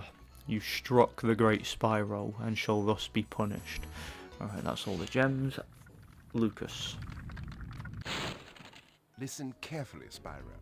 There's a secret area in the artisan home. It is at the waterfall. Try jumping on the stones there. Artisan home, waterfall. Sounds good. Remember, that's what I was talking about earlier. Like, I found that so amazing as a kid. Like, that blew my mind. You know, because, like, the secret... I talked about earlier, the secret speedway behind the artisan world. Behind the waterfall, I mean. Where I jumped on them platforms. That's where you first find out about it. Like, the game doesn't tell you about it until you get to that bit there in Wizard Peak. So, yeah, that's such cool game design, I think. I found that, like, mind-blowing when I first played this, you know. Alright, let me get plenty of fodder. We're going into the boss level, so I'll grab a couple of bits of fodder. We'll be alright. Alright, there we are. We just got another life too, because we got some of them orbs. Cool. Again, we won't need anywhere near 17 lives, but it's good to have them anyway, just in case, innit? Alright, let's go and deal with Blowhard, shall we? Here is a bit of a braggart, this one. Can't be any worse than Shemp, I don't think. You know, there's a boss in this game called Jax, but I always called him Jackwheeze when I was a kid. I used to think it was pronounced Jackwheeze. Oh, silly me. You know, my like 4-year-old brain not being able to understand French dialect or whatever. Oh well.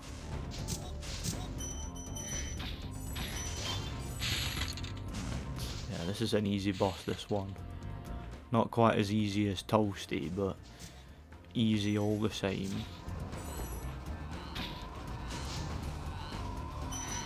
There we are. See, he's like a slightly more durable and more powerful one of them, like storm wizards that we were fighting earlier. He's similar to them. He's basically the same, he's just probably their leader, you know. And I guess he's the one who's made the deal with Nasty Nork to do all this crazy stuff, you know. Yeah, they seem to really like moving things then, you know. Alright, what has Altair got to say? Thanks for releasing me, Spyro. You have no idea how long I've been trapped in Crystal. And, neither do I. Who are you again? I'm out of here. Another senile old dragon, eh? Yeah, Altair. That reminds me of, what'd you call it? That video game. The Ubisoft series. How can I not remember? Assassin's Creed. Assassin's Creed. I'm sure the main character of the first one was called Altair. Yeah, Assassin's Creed, like one of the biggest tragedies in gaming. Like, I'm serious about that. Like, the fact Assassin's Creed became successful kind of ruined Ubisoft, you know, because Ubisoft used to make great games. Like, they used to be one of my favourite developers, and now all they make is like bloody crappy tech demos, you know, these crappy open world copy and paste tech demos.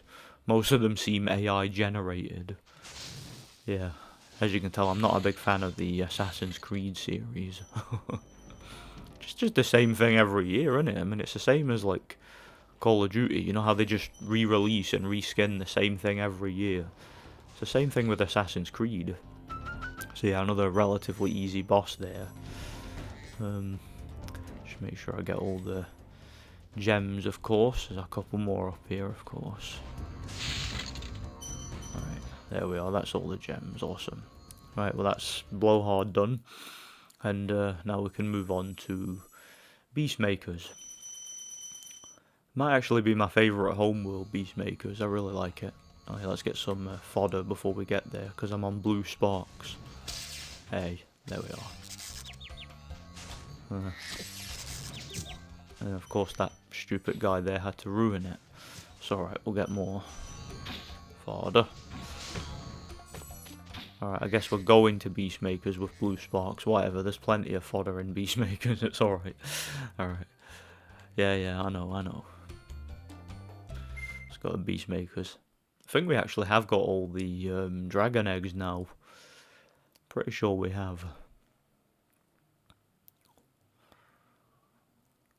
Yeah, I love the music of Beastmakers as well.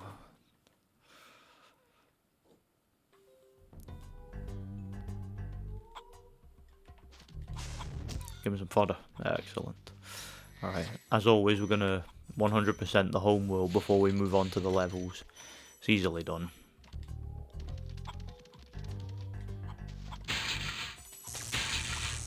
See the electrified floor there? I think I mentioned that earlier.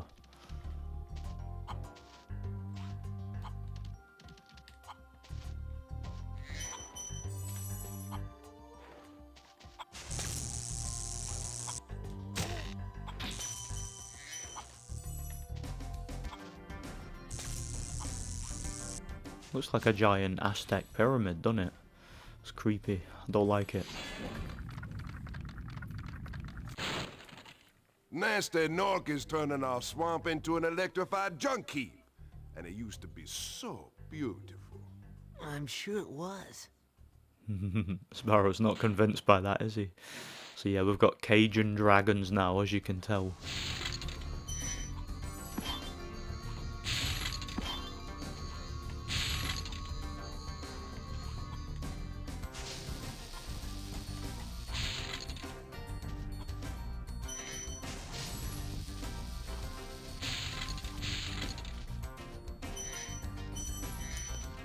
Got these big pigs and warthogs.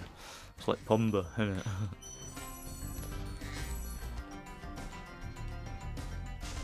Oh yeah, we've also got them creepy bushes that were in Spyro 2. They're in Misty Bog, that level there. Do you guys remember the Misty Bog challenge? Those of you in the old Spyro community will remember that. Spyro, it's great to see you, but I've got to go. Got to go where? What have you got to go? There's... Oh, I get it. You've got to go to the all-you-can-eat buffet. Yeah, he looks like he could be doing without it, him. Cletus. Shut up and eat your donut, Cletus. Alright, the speedway's down there, by the way.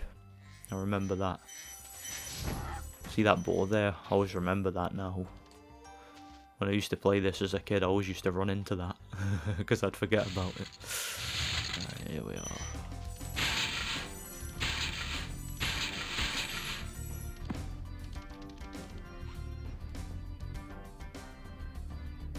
Yeah, there's the speedway.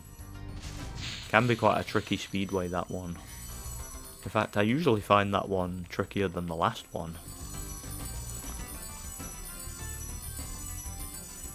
By the last one, I mean the actual last one, not the previous one that I did. I mean like the last one in the game. So yeah, what was I saying? The the Misty Bog challenge, that was a thing in the old Spyro community back in the day. You know, like the original Spyro community on YouTube. It was basically a challenge that you would do. Like, basically what would happen is you would get rid of Sparks. There's treetops, that's my favourite level. But yeah, what was I saying? You would get rid of Sparks and then try to do Misty Bog, basically with 1 hit point. You know, so it's just like a new damage run. Oh, sorry, a no damage run of Misty Bog. And basically, if you accidentally pick up Sparks, or if when you defeat an enemy, if it gives you an extra hit point, because sometimes defeating an enemy when you've got no health gives you Sparks back. Basically, if that happens, you have to restart the challenge. It was quite difficult, actually. Like, I could probably do it pretty easily, but like your average like Spyro player back in the day really used to struggle with that, and it became quite a popular challenge. Yeah, of course I won't be doing that. I'm just playing the game for fun. I'm not one of these crazy, like, obsessed gamers. I'll get that in a bit once I glide over to it. I can't remember, did I mention earlier about speedrunning? I think I did. Like, I mentioned how, like, speedrunning is one of them things I've never understood. And I remember, like, High Treason was talking about it not too long ago, about how speedrunning is one of them things where it's like you would only do that if you don't like games. Like, if you don't like games, you don't enjoy them, you don't enjoy playing them, you would try to complete them as fast as possible in some sort of challenge. And for me, that completely, like, it just would ruin the fun of any game.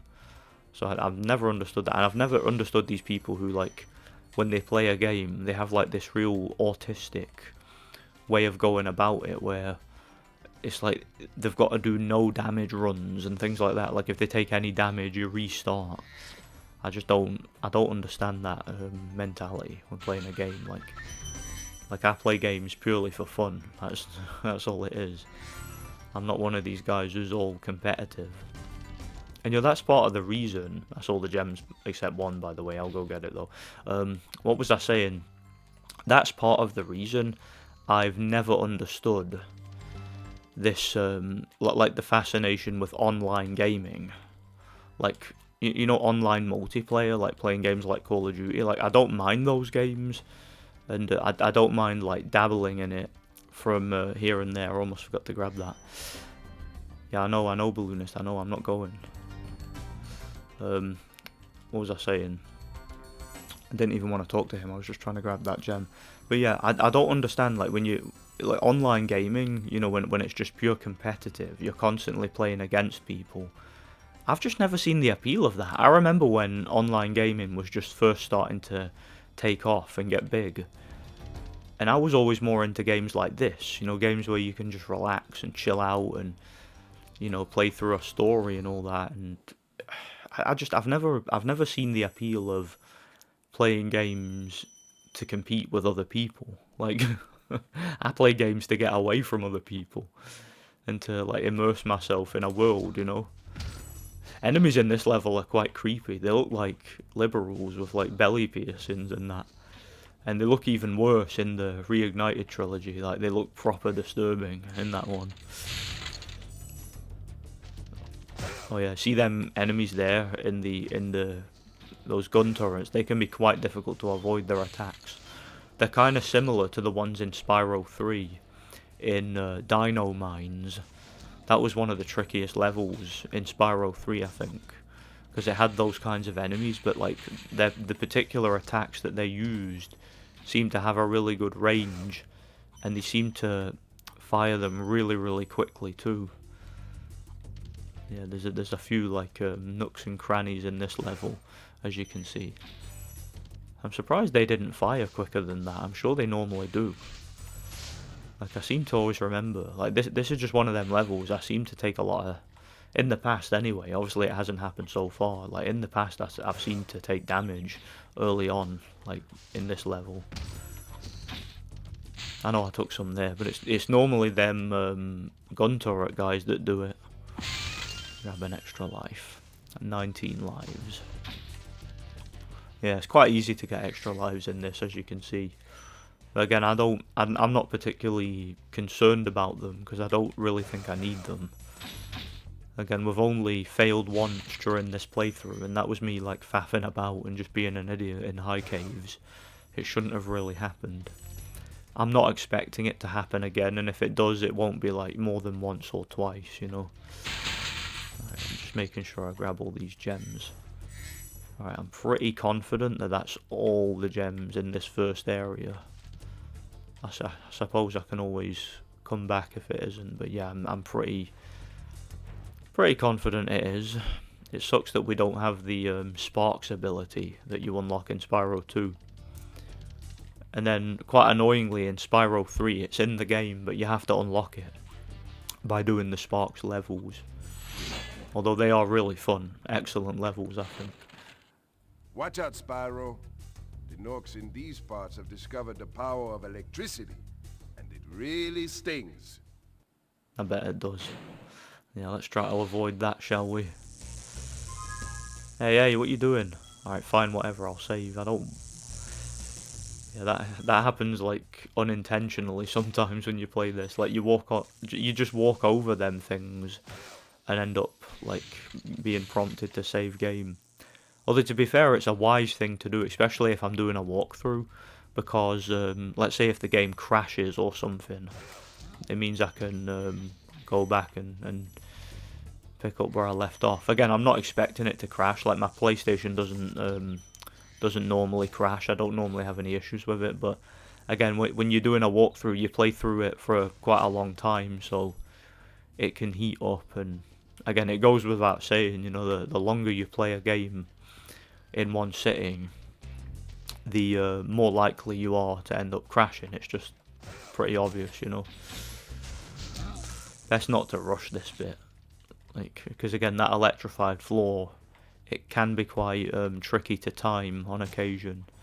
See, he was just about to electrocute it again, and I managed to get him just in the nick of time. A couple of fodders and another extra life. There we are, 20 lives. Oh, let me get these guys. I will get that dragon. Let me just get these guys first.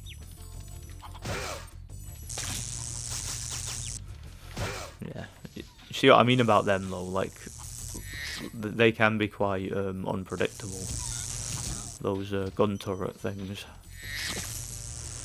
It's I do remember it's wiser to come round here first with this level to grab those gems, because otherwise, you see, if you go up there and kind of go the way the level prompts you to go, you end up just having to jump down here anyway. So it's quicker to just get those before you head up there, I find. Alright, Mr. Dragon. Another Cajun dragon, no doubt. Cyprin. It's an interesting name. Good job, Spyro. He's lying down. One day you'll be able to tell all the dragons about your amazing adventures. Sure, but what I'd really like to do is get out of this swamp. Spyro's not fond of the swamp, is he? Nah, he really wants out. Yeah, I wouldn't mind going to a swamp. Prefer it to a desert. Be nice and moist. Alright, here we are. Kick all their asses. It's the same with them gems down there. You and your electrified floor. Bang. I'll glide over and get him before I go down to get them gems. Alright, now let's go down. We're near the end of the level now, by the way. Yeah, it's not one of my favourite levels, this one, I must admit. Silly me, I was meant to glide over that other bit then. Yeah, what was I saying? It's not one of my favourite levels, this one. It's just kind of feels a little bit, I don't know, a little bit restrictive, this level. I don't know what it is about it. It's alright though, I've got no issue with it. The next one I'll do after this is probably Misty Bog, the one I mentioned before. The Misty Bog challenge. And no, I won't be doing the Misty Bog challenge, I'll just do Misty Bog. Yeah. Yeah, speaking of Ubisoft, they made Rayman 2. Well, well, they made all the Rayman games, but yeah, Rayman 2 is one of my favourite games of all time. I love that game. Love it with a passion. And I've played that game so many times over the years, I've lost count. And yeah, as some of you know, I did a full walkthrough for it. That was, I believe I did that New Year. Yeah, New Year's Eve it was, if I remember rightly. So yeah, that marked the occasion. Oh, crap, what am I doing? Because I've been playing for so long, I'm starting to play like a dumbass now.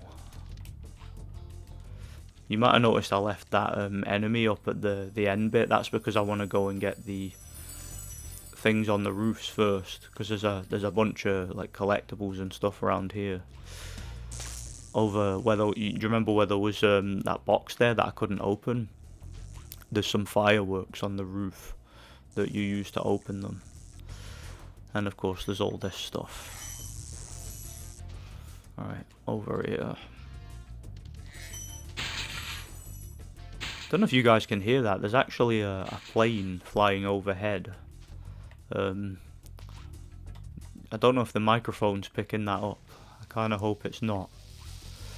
But yeah, I live in like quite a poor neighbourhood, and yeah, it's one of them neighbourhoods where the planes will sometimes fly like directly over the house. So yeah, that's just something you got to deal with. There's unfortunately nothing I can do about that. I'm not in like a soundproof studio. I'm just in my bedroom, you know. That's kind of what's happening. Alright, just these ones. And then the final gems should be the ones right at the end of the level, which are the ones I left at the thing. So let's go get them, shall we? I noticed the fodder doesn't respawn there. In some levels the fodder does respawn, in other levels it doesn't. Just depends on the level, I guess. Right, over here, let's get him. Yeah, took a hit, but doesn't matter because we had sparks. Yeah. Again, did I mention before, the annoying thing about when you lose sparks is that you can't grab the gems from far away. Let me just make sure that's all of them. Yep, awesome. That's Terrace Village done. Now we can move on probably to Misty Bog. And since we don't have sparks, I guess we're doing the Misty Bog challenge. Now I'll get some fodder. There'll be some somewhere. There we are. Yeah, I ain't doing the Misty Bog challenge. I don't have a death wish. Or I don't wish for Spyro to see his death. So yeah. Alright, let's go. So we've got green sparks. So we're doing Misty Bog, we're just green sparks. So we're kind of doing the Misty Bog challenge. Yeah, let's hope there's some fodder in the level somewhere.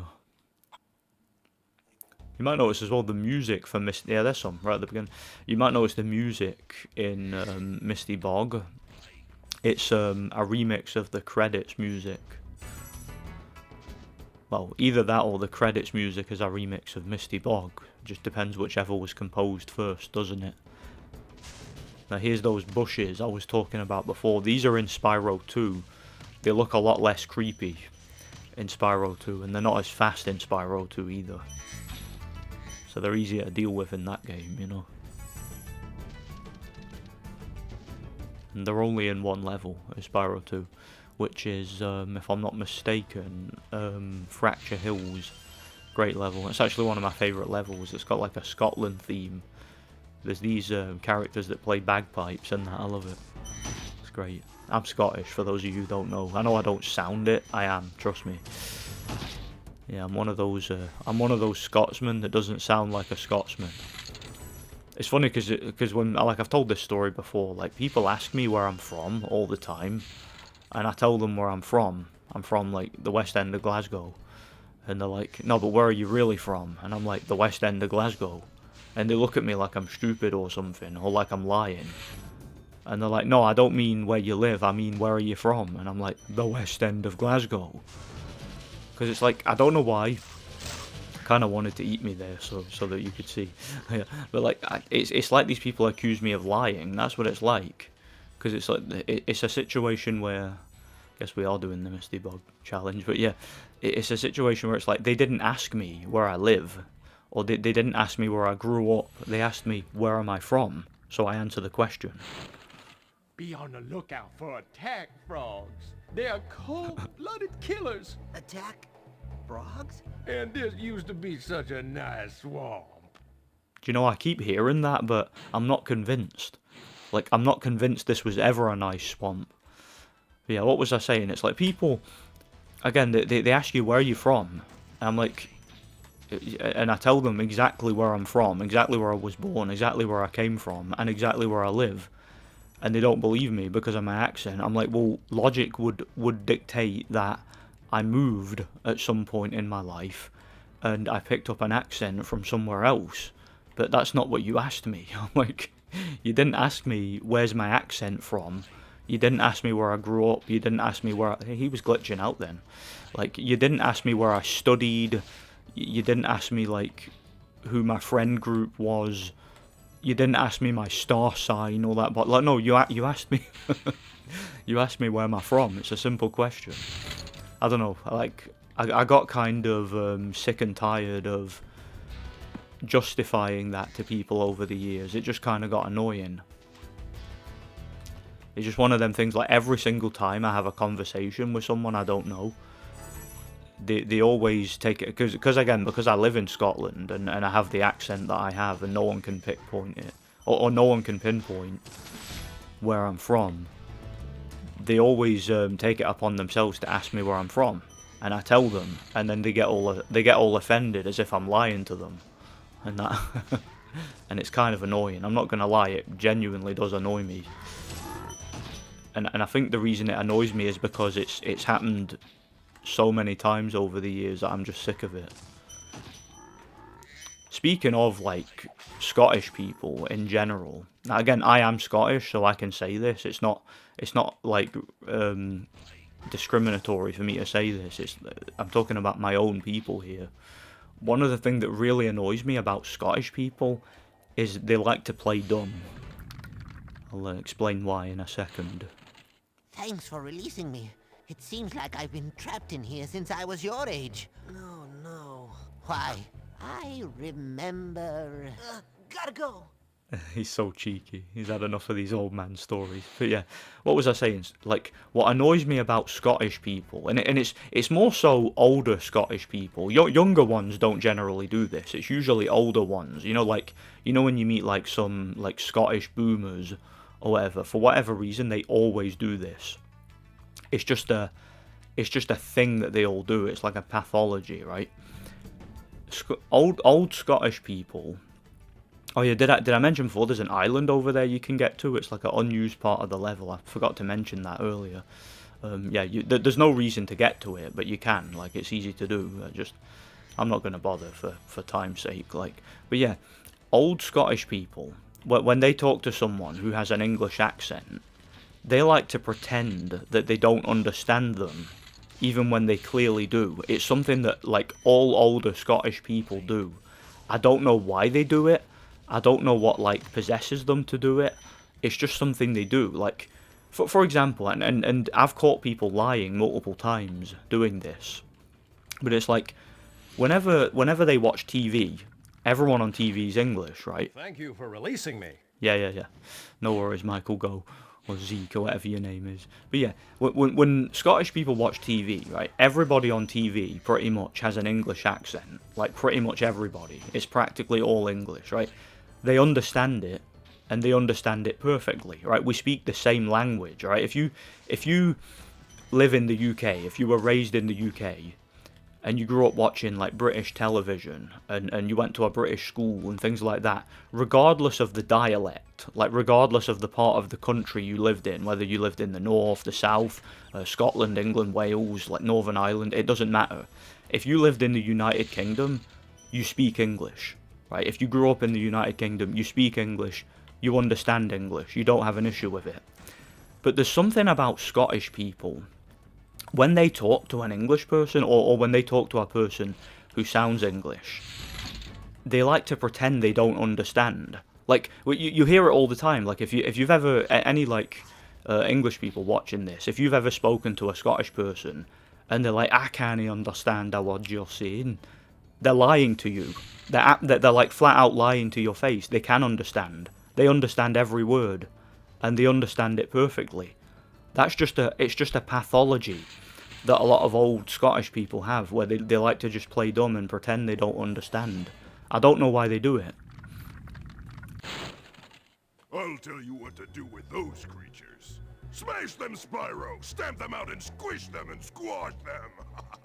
How about charge them and flame them? We are dragons after all. Spyro's like, yeah, calm down, tough guy. Yeah, he thinks he's hard, that guy, doesn't he? Yeah. Well, maybe he did the Misty Bog challenge, and that's why he got that opinion of himself. But yeah, it's like, I've had conversations with like elderly Scottish people, and they'll say, oh, I can't understand a word you're saying, you know, typical thing. And then I'll repeat the same thing back to them. Exact same volume, exact same accent, exact same like tone, everything. And they understand me. And I'm like, well, why didn't you understand me the first time? Were you just not listening? Or were you lying? It's one or the other. And then other times, I've spoken to an old Scottish person and they've told me, oh, I didn't understand what you said. And then I've actually like tricked them, because I'm quite good at, like, see, when I talk to people, I can trick them into saying things and admitting things. Sometimes I'll like trick them into repeating what I just said to them, and I'll do this right after they've said they don't understand me. But then they've repeated what I've said word for word, and I'm like, right, so you did understand me, so why are you lying? And they get all embarrassed by it. Like, I've actually had conversations like that with elderly Scottish people, and I've caught them out for lying, and they don't like it. Like, they get all offended when you call them out. Like, it's quite funny. So yeah, that's one of the like quirks of my own people that I bitch and moan about sometimes. It's just because, again, these are conversations I've had numerous times over the years, and people can be quite patronising, you know, when you're a young guy and you're speaking to like elderly people, they can be quite patronising sometimes. Like I say, alright, I guess I'll just do the speedway because I'm here. I mean, I might as well. Like, I see no harm in it. Bloody controller. Let's just get it. Wild Flight. Yeah, I usually find this speedway quite tricky compared to some of the others. Let's just get it done though. Shouldn't be too hard. Again, the controls of this game are amazing. Did the other speedways first try, didn't we? So, see if we can do that with this one. I very much doubt it. I forget if I've ever done this one first try. I don't think I have, you know. All the other speedways in this game I have done first try. Like, I distinctly remember doing them, but this one I don't. So, chances are I'm probably going to have to, like, repeat this one. Yeah, oh crap. Let's try that again, shall we? Get it this time. I really hate that noise. That goes right through me for some reason. Let's get these things. Start with the boats, I guess. I think it's good to get them. Like, I seem to remember, like, usually going for them first. Because they go right at you. You can kind of get them en route while you're grabbing all these things. I noticed with this speedway as well, and again, I'm speaking from just experience here, playing this over the years. This particular speedway, you can't really seem to get everything linearly. Like, is that a word? Linearly? Like, I can't, like, you know how with some of the other speedways you got, like, you start with the rings, then you move on to this, then you move on to that. You can't really do that with this one. Or at least it's more difficult to do that with this one. Although I seem to be doing alright here. I seem to be doing this. You know, it doesn't seem that hard actually. I think I'll do this. Again, if it wasn't for me crashing, I would have done it first try, but oh well. So good. Alright, just the bloody chests. Where are they? A couple of them here, aren't there? Yeah. Oh, just one left. Yeah, it's not too bad. Again, if I didn't crash, I would have done that first try. That would have been easy enough. Alright, all good. Yeah, it's not too bad. Alright. Now we move on to my favourite level in the game. Treetops. Love this level. This level's awesome. You know, no, see if you're an old school 90s like platformer player, you will love this level. Like you'll flat out love. Silly me. You know what I did there, don't you?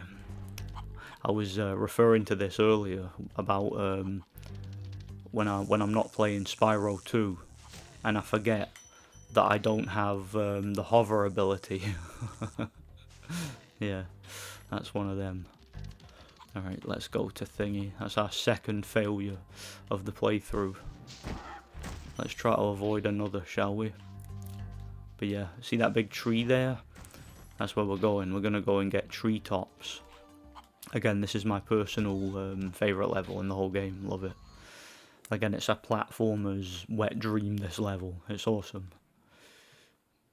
7,000 gems, eh? Yeah, you keep running, Mr. Green Guy. I'm going to kick your ass. I think the enemies in this level are like monkeys, aren't they? They're throwing their own poop at you. That one's got an arrow on his head. Makes me wonder, is the arrow like going through his head, or is it just like on it, being worn as a hat? I can't really tell. It's quite a curious design though, I must admit.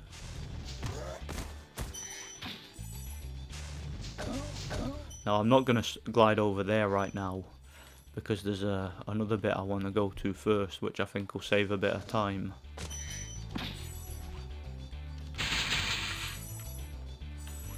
Plus I'll get that key. Alright. Love the music of this level too, it's great. Yeah, this is my favourite level. If I haven't told you that already like 10 times. Another extra life, that'll make up for the one I stupidly lost in Beastmakers. Forgetting how to bloody glide in Spyro 1. I do recall some Spyro players complaining about them. You know them things you gotta flame and charge up to break them open to get the gems. I don't really see an issue with them though. I've never had an issue with them personally. A lot of Spyro players say it's wasting time, and I'm like, well, you don't want to make the game too easy. You want to give the player something to think about. You know, it's not an issue.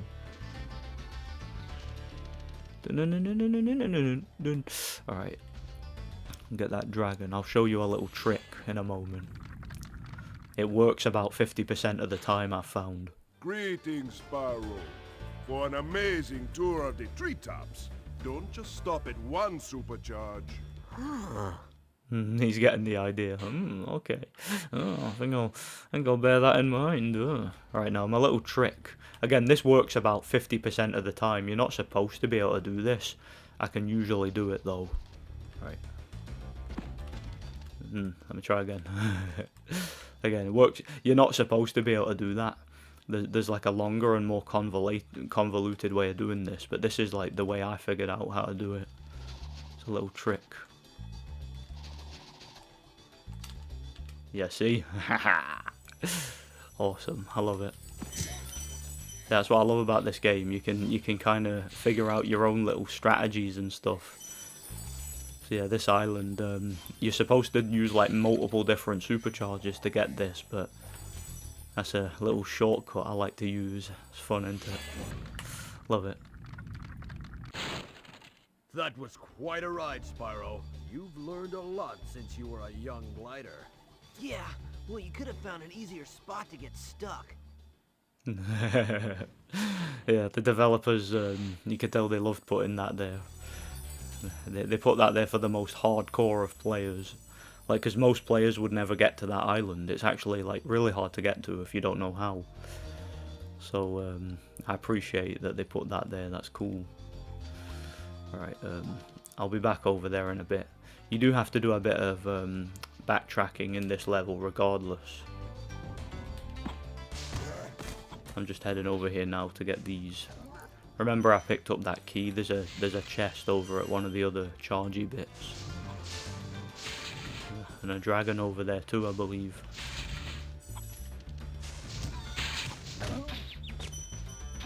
You know, Sparks, you could get that butterfly. I'd appreciate it.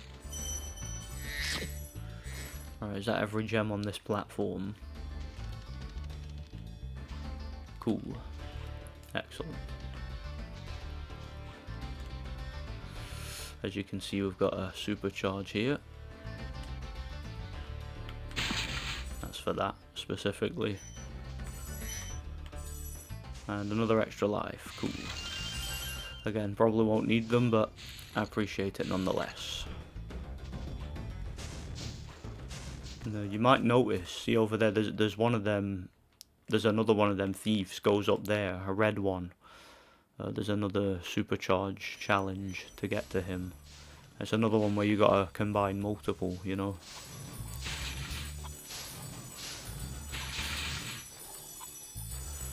Right.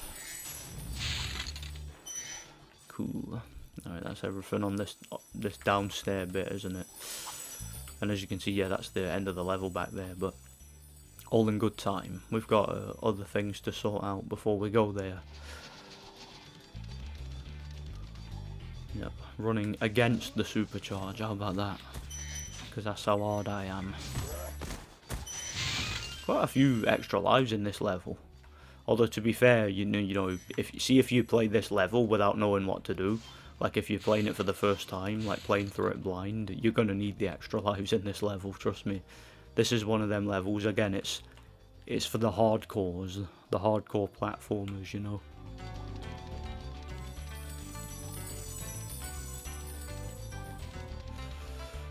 Let me just have a look here.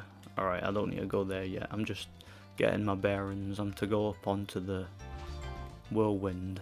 That takes you right to the start of the level, see? And now I can go the way that the game actually intended you to go. So remember I came here before and I decided to go back to do my trick. The game kind of prompts you to go this way. And there's the red guy. You can't catch him there, by the way. Like, see if you manage to kind of exploit the game and bum rush him. He's actually invincible. Like, it's scripted to where you have to first get to the end of the level to get him. It's specifically scripted, so yeah, you can't do that. So don't even think about it. Put it out your mind entirely. There ain't no exploit in this level, at least not that bit, you know. Isaac with a K. Spyro, if you jump at the end of a supercharge ramp, you can really go far. I'm all over it. I'm all over it. Cute. Yeah, Spyro's so boisterous in this game, isn't he? It's cute. It's adorable. Crap. Silly me. I meant to supercharge that. I started gliding too soon. Don't know what I was thinking. Let's try that again, shall we? That's easily done. An easy mistake to make. It happens to the best of them. I can't understand a word you're saying. Repeat to me what I just said. Proceeds to repeat exactly what I said word for word. Right, so you lied then. It's annoying, man. I still... What's going on here? He wasn't jumping high enough. That's not supposed to happen. Yeah, don't normally have an issue with that. Oh well, let's try it again. Been in treetops for too long. I don't normally take very long with this level. I'm usually out of here in like a few minutes. Let's try again. Don't get me wrong, it's my favourite level. I love it. I just don't recall ever having an issue with that supercharge. There we are. Now that's more like it. That is more like it. Now we can go straight for the end. And yeah, the final gems and the final thief guy are right at the end on that bit, that platform you saw above the end of the level, that bit. And you get there by using multiple superchargers. And it's going to be a wild roller coaster ride, I tell you. So let's do it, shall we? Alright, this way.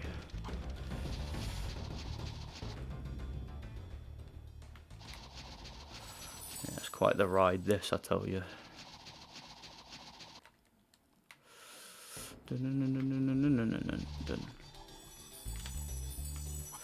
Well, that didn't work, did it? It would have been like, I mean, it had to be cruel, didn't it, and just not work the first time. So let's just do it again. Am I just looking for an excuse to stay in treetops? Is that what I'm doing here? Nah, I promise you that's not what I'm doing here. I fully intended to make that. I'll get it this time, it's all good.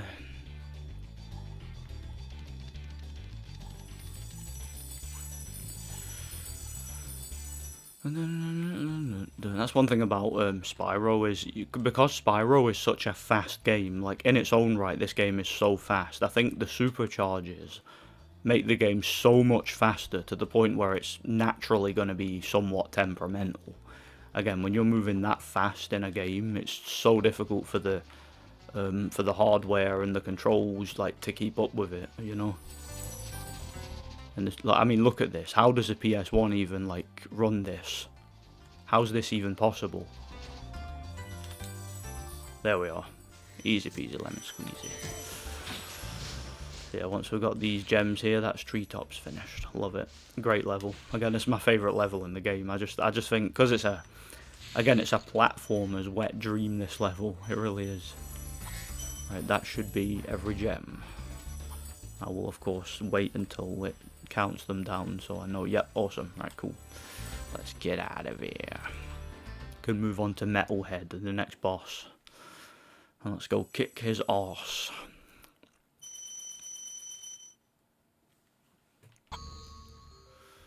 Right, where are you, Mr. Metalhead? You're gonna get it.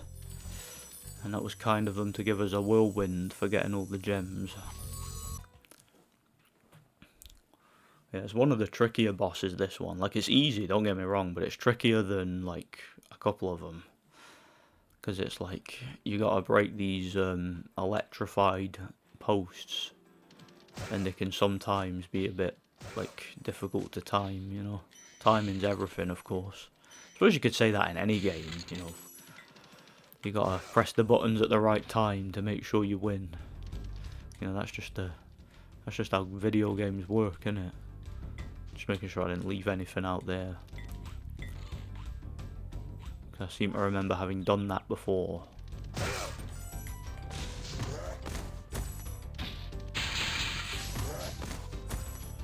Yeah, these are some similar enemies to the ones in treetops, you might remember. So they don't live in the swamp, they live in the trees above the swamp. Let's drain the swamp, eh?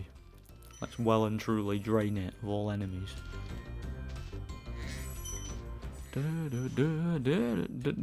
Yeah, notice that enemy like kicks those smaller enemies at us.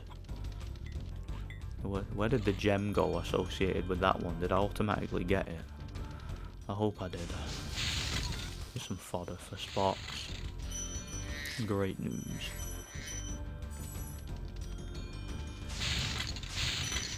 Yeah, it's like a giant robot enemy, this one.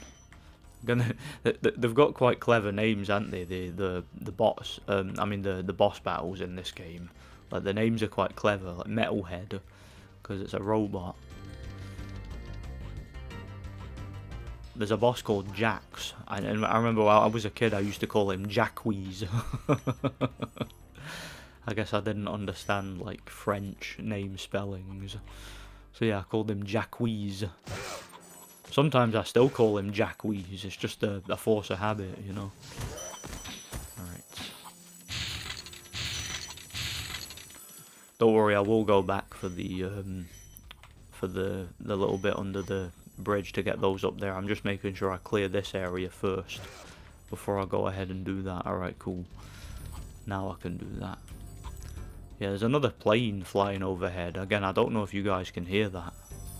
I hope you can't, because it's like not good for the recording to have that kind of thing in the background, you know. Yeah, I knew there was a extra life somewhere. There we go, 26 lives. Wonder how many we'll have before the end. Maybe like 30 odd or something. There's 2 more homeworlds after this. Only one of them is like an actual full-on homeworld though. Like the final one, Nasty's world is just like a little island with a few portals on it. Dreamweavers is quite a big one though, it's quite convoluted, with loads of enemies and platforming and that. Of course we're going to be going there very, very soon.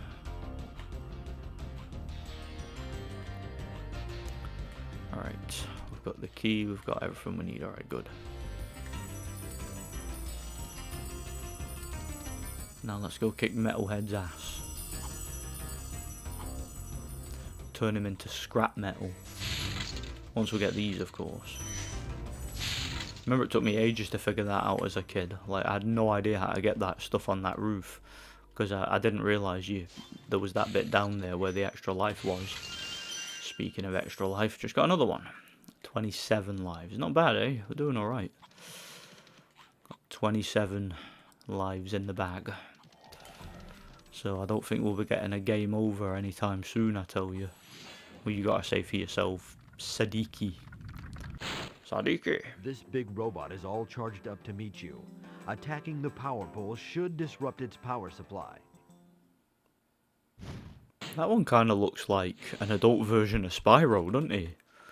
Like, he actually really does. Alright, here's Metalhead. He's gonna send roly-poly at me.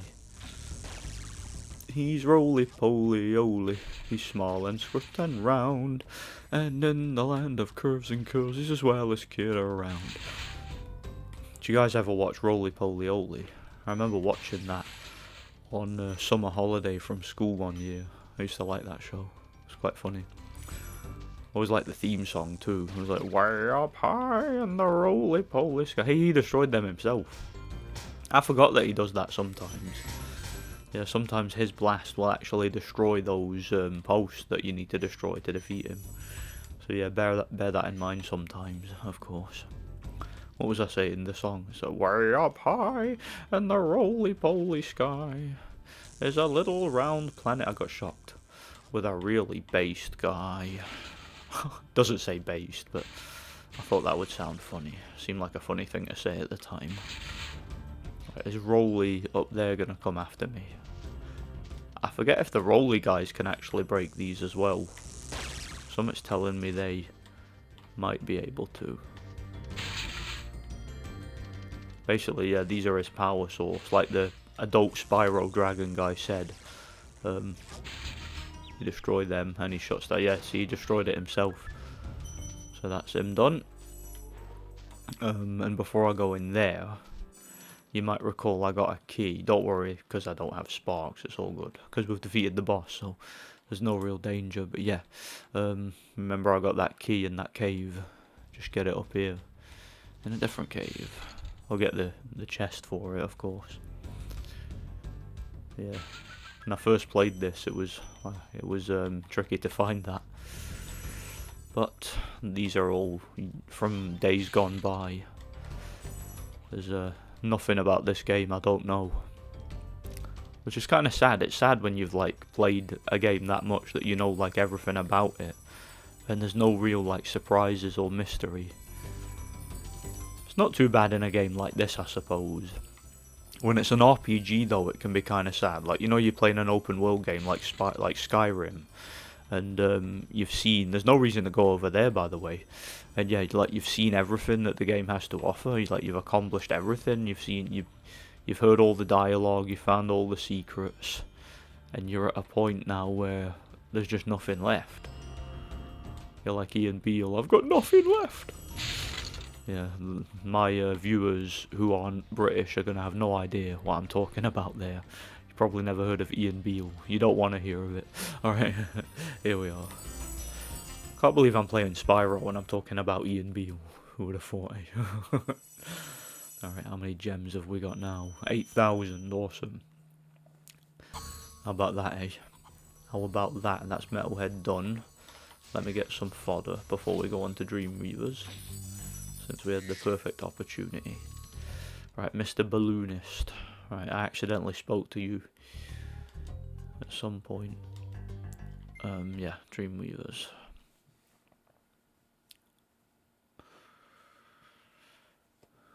It's quite a cool one, this. Like, all of the levels in this homeworld are dream-based. Like, they're all, like, there's a nightmare-themed level, there's, like, a dream level up in the clouds. They've all got something to do with dreaming. Which you might imagine with it being called Dreamweaver, so I guess it only makes sense. Now, those guys, they, with the magic turret thing, they shrink the enemies and grow some of them as well. So yeah, be aware of that, of course. And as always, we're going to 100% the home world, then move on to each level. So yeah, that's how I like to do things, as you guys know. Yeah, that guy's giant. Now, you see, if you defeat the guy who's on the turret, you can actually take control of the turret and use it yourself. So if any of those armored enemies are still enlarged, you can shrink them yourself. You can do it personally. So it makes it easier to handle. So yeah, don't worry too much about it. Now, is he going to shrink them so I can go in there? Sometimes he does that, other times you got to do it yourself, you know. They've got such an annoying noise, them guys, that they do. It's actually very annoying. Like, shut up. Morons. Total fools. Got your ass.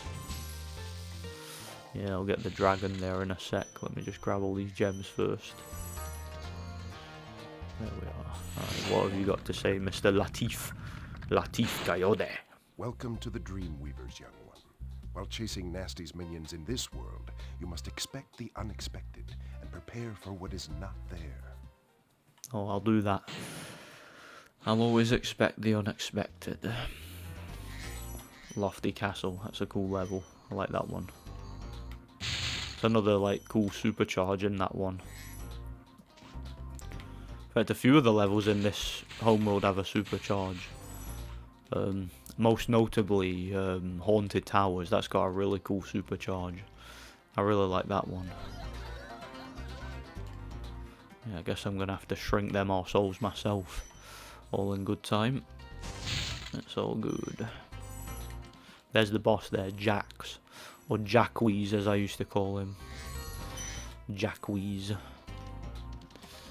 Oh, the days of being a kid, eh? It's funny, innit? Do you ever get that? Like, you know, when I was a kid, I used to imagine, you know, when I would meet an adult, I used to imagine that when they were kids, like, they had, like, tiny bodies, but, like, the same head.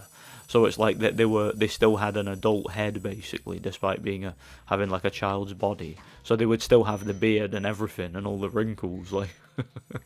That's how I always used to imagine that adults looked when they were kids. I don't think I'm alone in that as well. I think I actually saw a meme that, like, insinuates that other people thought that too, you know. There we are, so I can shrink these idiots myself. There we are, awesome. Right, does anyone else need shrunk? Him over there, yeah. It is kind of tedious, but it's very accurate, so don't worry. There we are. Right, I'll go over and get them after. I'll just get these guys first. Again, I just think it saves time and backtracking to get the homeworlds first. I've just always preferred doing it that way, you know. That's the speedway up there. Icy Speedway.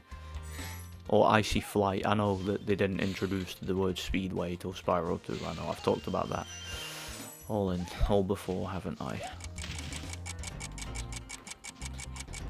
Yeah, those guys are basically, you flame them and they activate something and you've got time to use them. Those are in some of the levels in this home world. This kind of introduces you to them, you know. Alright.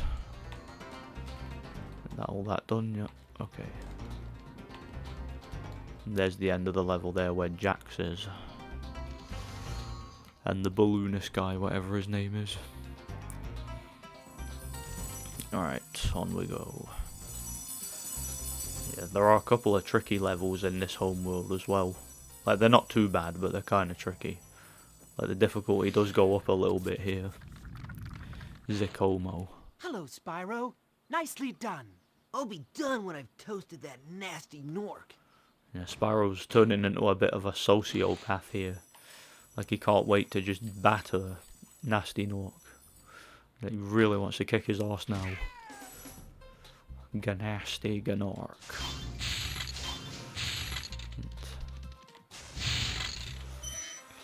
Yeah. By the way, not all Norks in the Spyro universe are bad. Like, in Spyro 2, you actually come across some nice ones. Like, there's a couple, like, when you go to Dragon Shores at the end, I forget if I talked about this earlier, I don't think I did. But yeah, in Dragon Shores, there's a couple of Norks that are actually not entirely evil. They run like a resort for dragons, and it's quite fun. I wouldn't mind going there myself. Alright, what do you want, Mr. Dragon? Anything to say for yourself, Mazzy? Mazzy. The fools you see in this world. Sounds like a chav name, doesn't it? Mazzy. That does not mean they shouldn't be attacked. Sounds alright to me. Sounds alright to me. Yep, sounds alright to me too, Spyro. Alright, up here.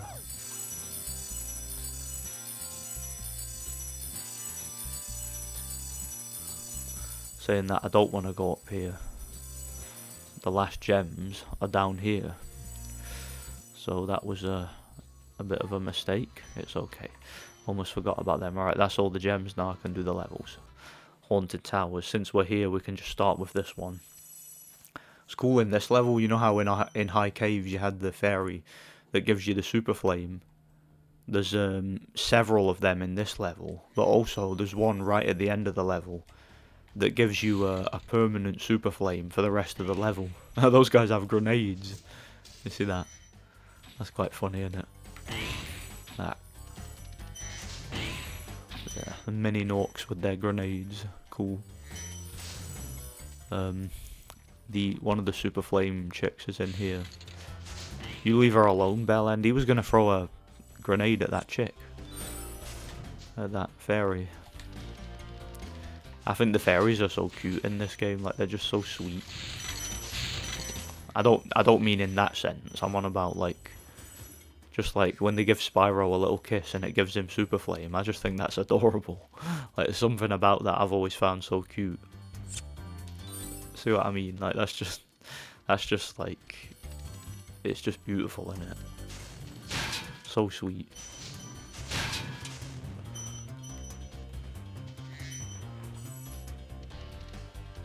Got them. I remember I used to have the music for this level on an MP3 player. Used to work out to it years and years ago. It's cool. Like when I'm doing boxing training and that, I would listen to this. Right, get it. Do do do.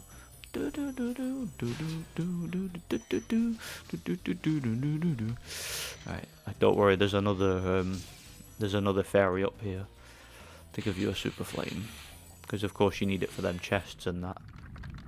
Kosoko. They've all got like Asian-sounding names here, aren't they? There's magic in the fairy's kiss. See what it can do to your power of flame. I've already seen it. I saw it in High Caves, and I've seen it here already in this level. So your advice is not needed, my friend, but it's appreciated nonetheless. Right, where is she? Over there. Right, I'll get her in a moment. Let me first get the gems and that extra life. How many lives have we got now? 30. There we are. Doing alright, aren't we? 30 lives. That's banging. Right, Mrs. Fairy, let's have a kiss. Give me my super flame. It's cute as well, like the one that gives you the permanent super flame. She's got like a golden dress and that, just to like differentiate her from the others, I guess. Again, I find that adorable. Right, nearly. Yeah, you normally don't have enough time to get all of them in one go, as you could clearly see. But thankfully I can go straight back, so it's all good.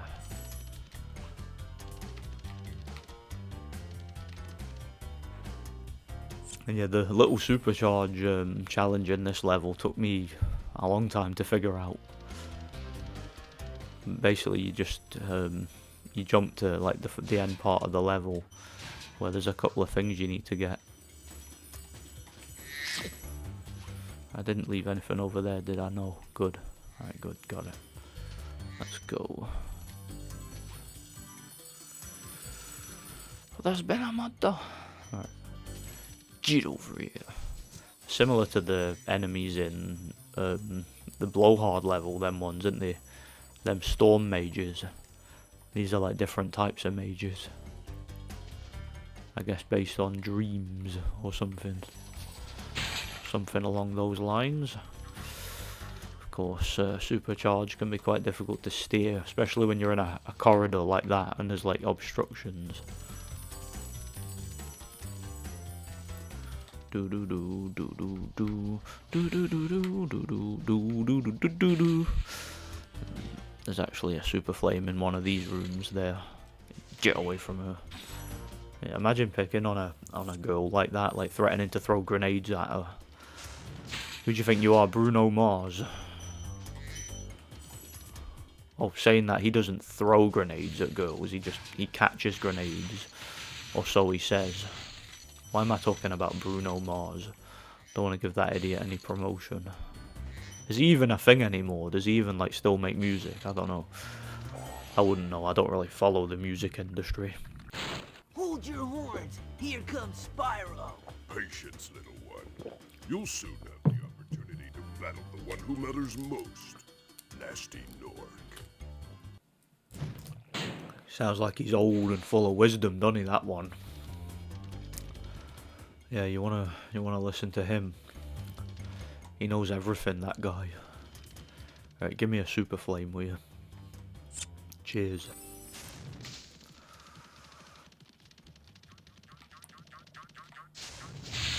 Also an extra life there you might have seen.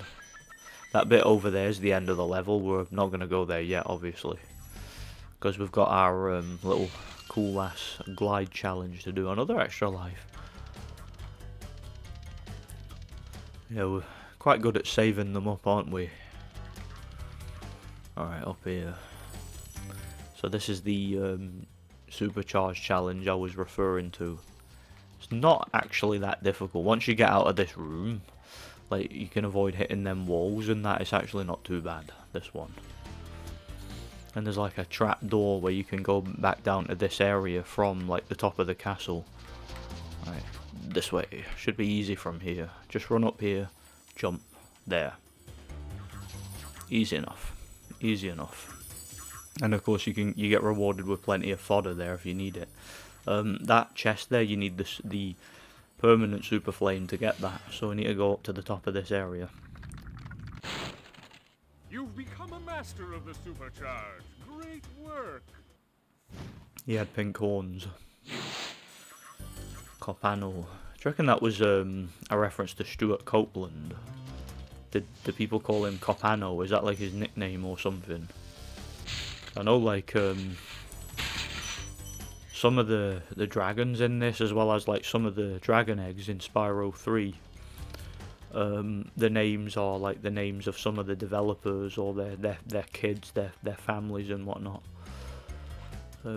Like one of them is called Cerny, for example, and like one of the publishers was Cerny Games, so it's like something along those lines. There she is. She gives you the permanent super flame. Ah, you guys are screwed now. You guys are screwed. I'm amped up with my permanent super flame.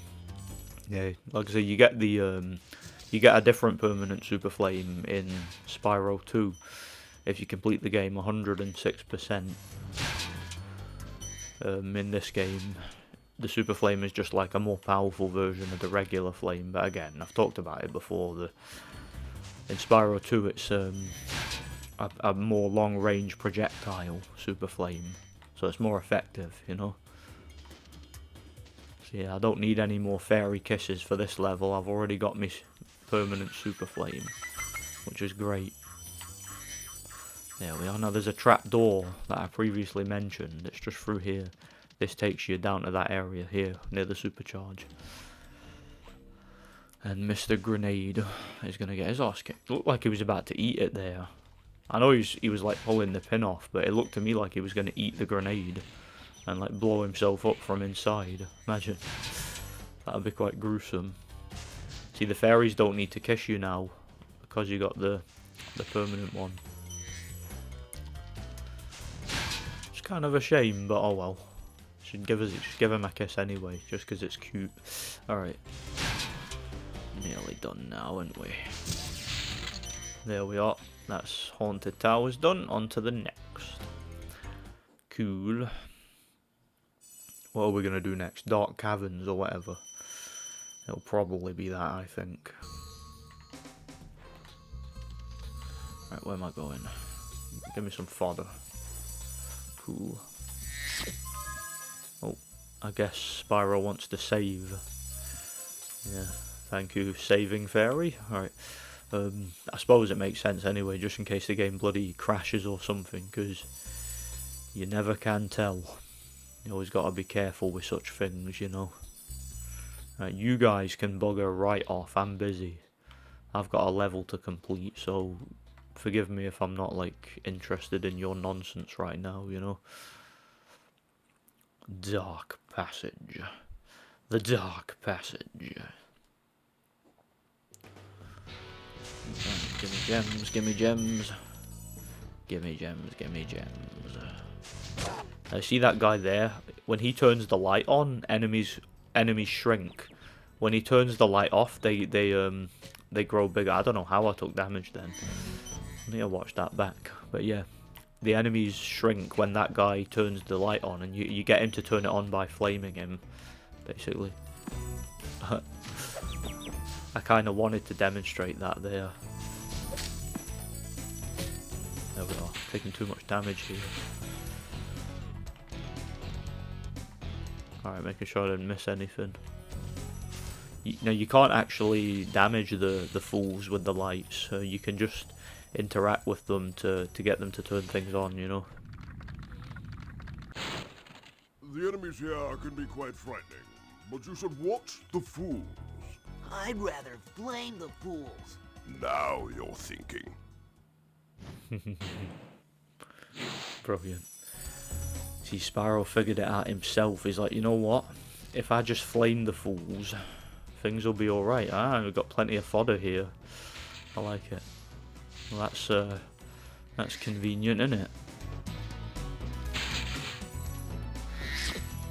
it? See, they try to eat you, them ones. But it's all good.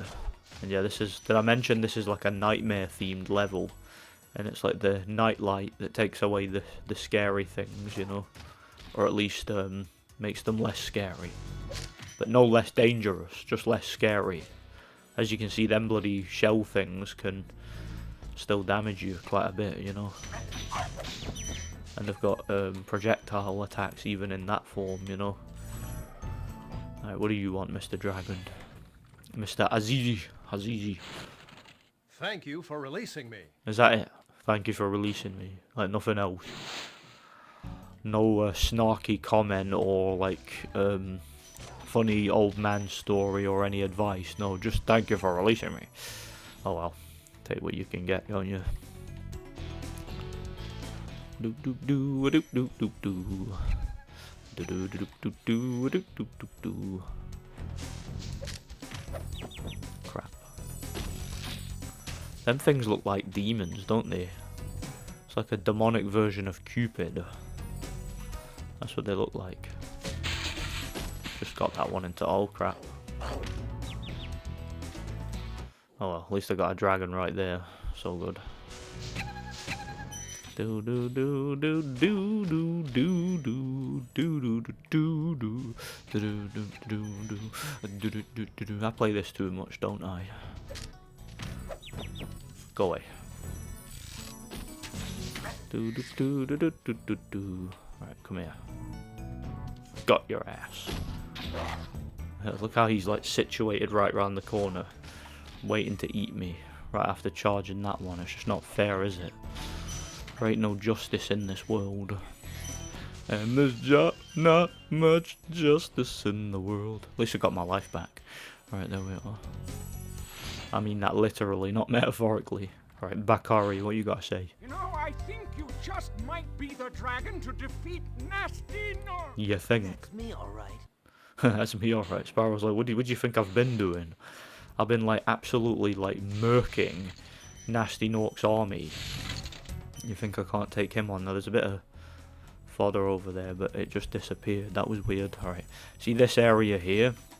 This is like a whole part of the level that most players wouldn't even think to look in. And it's like the whole second half of the level. It's over here.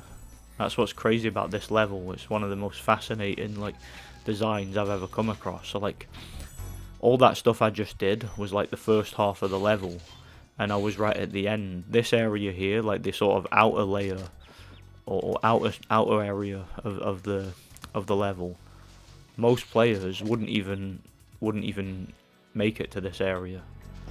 But Insomniac weren't bothered about most players. They added content for specifically for hardcores.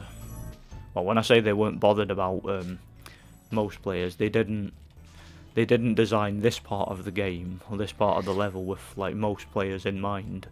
I think they were like, that was for the more like the completionist types like myself, you know. Us like obsessive compulsive disorder having gamers who like to see every little bit of content a game has and look in every nook and cranny. You know, it's for us. Smashed. Smashed. Got their asses. That's what you get, fool. That's what you get for reacting to my abuse and turning your light on. 2 in 1, eh? 2 in 1. See, I mean, even when the enemies are shrunk, they can still strike you, and they're still quite fast, you know. So it doesn't make them, in all cases, less dangerous. It just makes them less scary looking, you know. Again, this is a nightmare-themed level, so it kind of does make sense. I see those ones are by a lamppost, so they never get larger. They just stay in their shrunken form the whole time, you know. Alright, is that everything out here? I think it is. I think it is. Let me get this. Up here. Apara. Thanks, Spyro. I'd love to help you catch Nasty, but I'd really hate being trapped in Crystal again. Don't worry. The only one who's gonna be trapped is him. He's gonna be trapped on the edge of my horns after I ram him up his arse. That's how he's gonna be trapped, I tell you. 2 in 1. Yeah, sometimes you can strike 2 enemies with the same flame or charge, as you've seen me demonstrate in this level. Okay. How did he hit me there when I'd already flamed him? I'm not taking responsibility for that. Boom, boom. Seem to remember getting another Michael Go Dragon in this level. We'll see, won't we? Alright, give me that fodder. Nearly end of the level now. Near enough anyway. Close to it. Thank you for releasing me. No worries, y'all Balgruff. It's all good. It's all in a day's work for Spyro. Crap. You've got to be kidding me, man. I keep, like, forgetting you can't hover. Again, that's a terrible, terrible habit I have with this game. It's something I need to work on, you know. Terrible habit. Again, it's because I played Spyro 2. I know I've explained this before. Like, I played Spyro 2 so much as a kid. Like, that was the one I played most.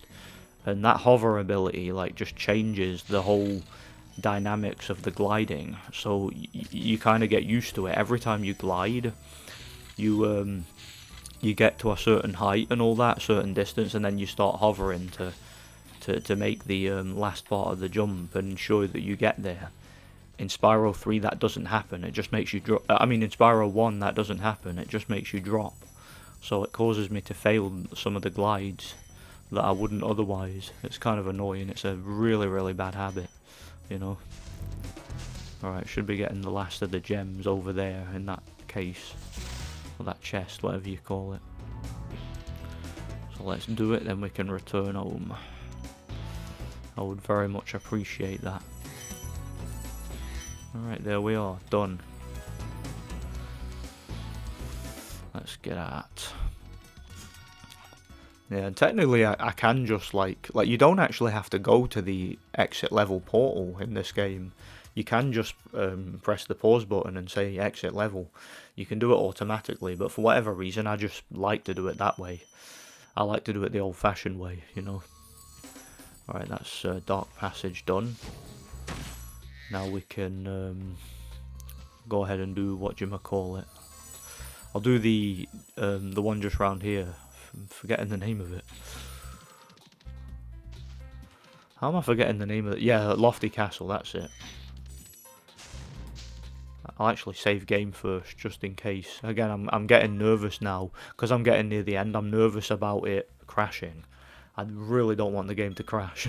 So yeah, Lofty Castle. So I like this level. It's a cool one. It's a fun level. Really don't want the game to crash, you know. I could do without that. Okay. Let's see, shall we? Yeah, I've still got 31 lives because of them silly failures in Dark Passage. But again, I'm not one of these no damage run autists. No, I play games for fun, as you guys know. It's just how I do things.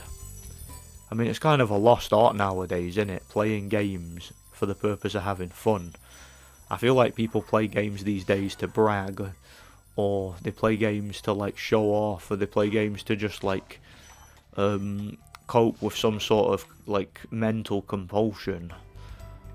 Or some sort of like autist routine or something. It's like they don't play the games just to enjoy themselves and relax and have fun. You know, that's what it seems like to me. It's a major issue in the world. You know, people don't enjoy entertainment the way they did when I was young. I tell you that. What am I saying? I'm still young. I'm just not young. You know, I'm 31, which is. I guess that's it's kind of depends on who you ask. If I ask like a 15-year-old, that's going to be old to them. Like when I was 15, I thought 30 was like ancient. But at 31, I still feel like a teenager, you know. Like I genuinely do. Alright, over here. I certainly act like a teenager sometimes. I act very immature. But I don't know, I don't want to like act like an old man. That kind of scares me sometimes, the thought of it. Mudda. Are always on your side, Muddada. Spyro. See, this level, like speaking of the Reignited trilogy, this level just didn't look right. Like there was something wrong with this level in the Reignited trilogy. Like the colour palette was all off and the architecture just didn't suit it. It's supposed to be like a very whimsical dreamlike castle in the clouds. That's what this is supposed to be, and like they made it look like a medieval, like dark and dingy medieval castle in the Reignited trilogy. Like they just really, like Toys for Bob or whoever it was that designed it, like they really messed up with the colour palette and design of this particular level. Like the aesthetics just didn't match up, you know. There we are, 32. 32 lives. Yeah, I'll be 32 next year. Scary to think about. Yeah, 31 at the moment though. For a little bit longer. Alright. Mrs. What's your face? Fairy, are you coming over? There. Alright, good. I could go down and get some fodder, but to be perfectly honest, I can't really be bothered. So let's not. Whatever, Mr. Creepy Cupid. I really don't like the look of them. They kind of scare me a bit, you know. Right, well, you gotta say for yourself, Baruti. Thank you for releasing. Oh, that's it. Thank you for releasing me, Baruti. You are most certainly welcome, my friend. Yeah, I take it a lot of the dragons have given up on giving Spyro advice because they're like, you know what, he's doing alright without us, isn't he? So I think we'll just sit this one out and let him figure it out himself from this point on, you know? Giant Nork on a balloon. Wonder why the Norks are just hanging there. Like, what are they hoping to accomplish? Like, do they think Spyro will definitely come over here and glide? And when he does, we're gonna kick his ass. Like, is that what they're thinking? Doesn't sound like a very good plan to me. It seems like they've made themselves a stationary target. Sitting ducks, you know, that's what it looks like to me. Right.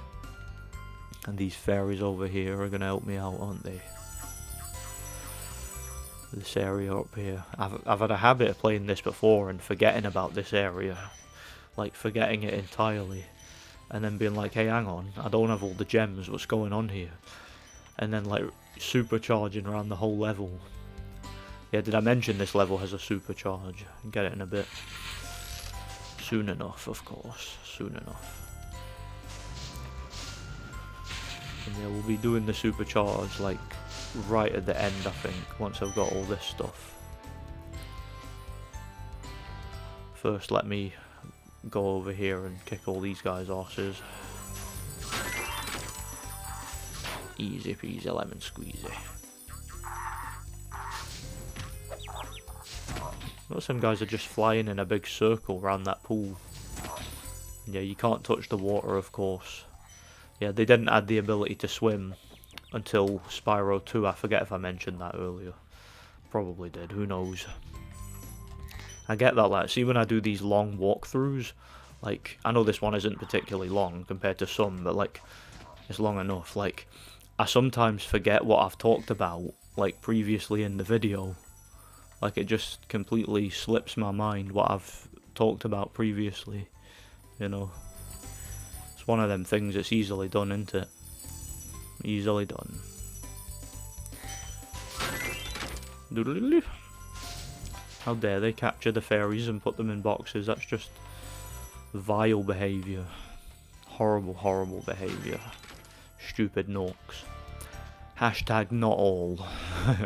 Not all Norks. Again, like I said before, there's Norks in Dragon Shores who are pretty cool. Pretty based. They, you know, they run a... Again, they run a dragon resort. Which is cool. I like that. Right, now I can go and do the super flame thing. I can just like... Sorry, the super charge thing. I can like glide to it. I can just go back through this way. It's the quickest way to get to it, I believe. Right, over here.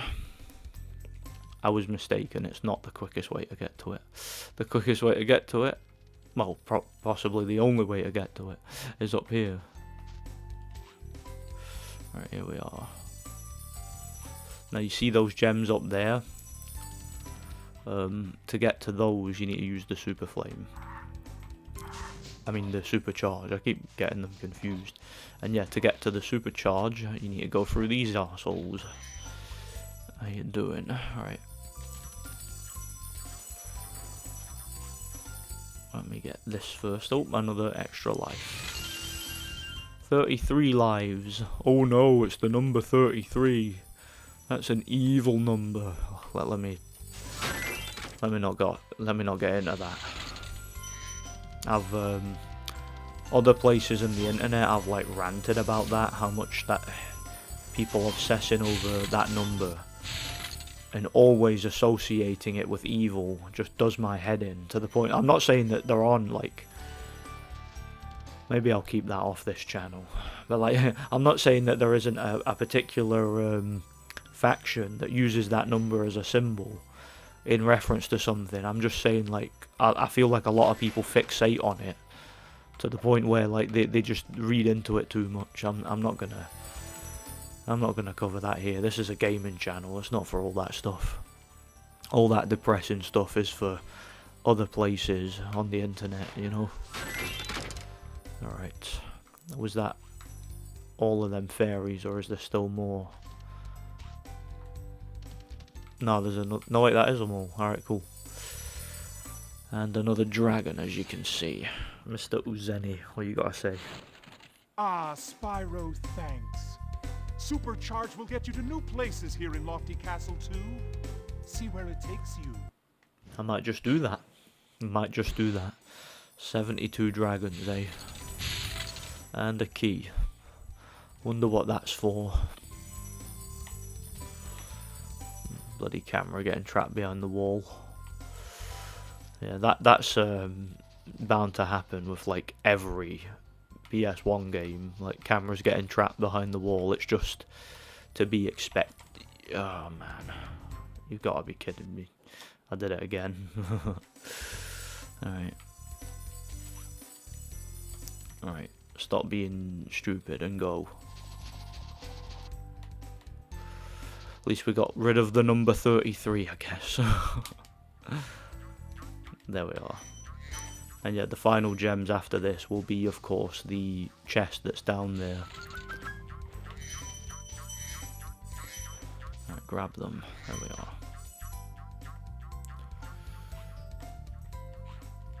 There it is. I knew it was in one of them corners there.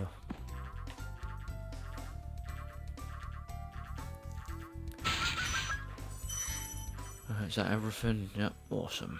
Like to hear it. Like to hear it. And I'm just going to exit level from the pause there because I can't be bothered going all the way back to the portal. I'm running out of patience. Alright, what's next? Oh yeah, I'll probably do the speedway next. Yeah, I don't remember that speedway being too tricky. At least not compared to some of them. We're back to number 33, so I guess that's going to be bad luck, eh? Nah, I don't believe in luck. I make my own luck, as they say. Let's see if we can do this one first try. Let's see, shall we? Icy Flight. Love the music in this one too. I'll try to stay quiet so I can concentrate. Here we go.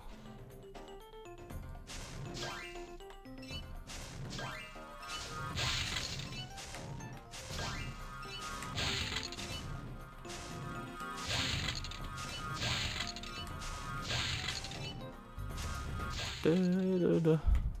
Da, da, da.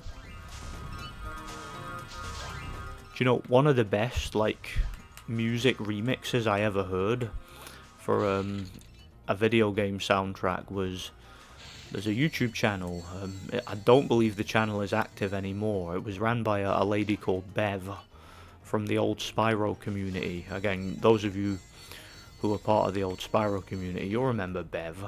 She had a YouTube channel called Phyrexy.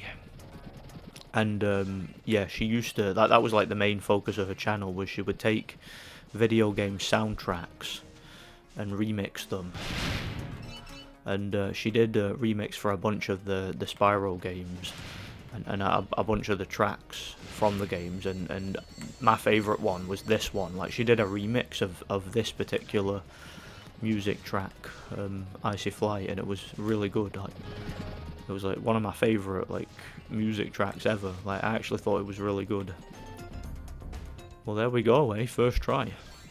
Yeah, that one's not quite as tricky as the one in Wild Flight. That one's a bit easier. That was alright. Easy peasy lemon squeezy. First try. Alright. Now we can move on to Haunted Tower. No, I already did Haunted Tower. Am I saying? We're moving on to Jack's. The boss level. Why did I say Haunted Towers? I meant Jack's. Or Jackweeze, as we've previously talked about. Oh, Jackweeze, I'm ready to kick your ass. Did you see that Spyro like headbutted the thingy, the portal, and it collided with it somehow? Don't know how that's even possible. 10,000 treasure. 10,000 strong at least. 10,000. How good is Lord of the Rings? Those are great movies. Oh yeah, did you guys see my whatchamacall it? I'm forgetting what I'm talking about now. I swear I'm losing my mind, man. It's because I'm getting older. War in the North, that was it. Lord of the Rings War in the North. I love that game. It's a fun game. Really enjoy it.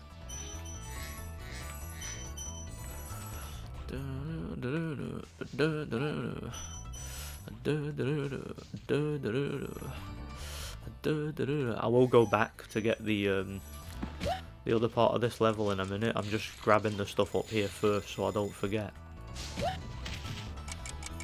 I'm just making sure like I don't miss anything here. I know there's stuff over the lava that I have to get. I will get it all in good time. It's all good. Okay. Let me just make sure none of this gets missed.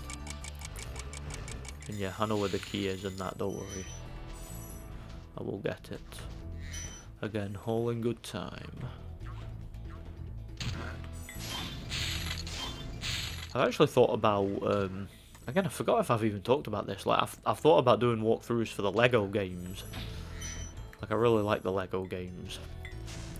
Like, maybe like Lego Jurassic World or something. That's a great game. I really like that.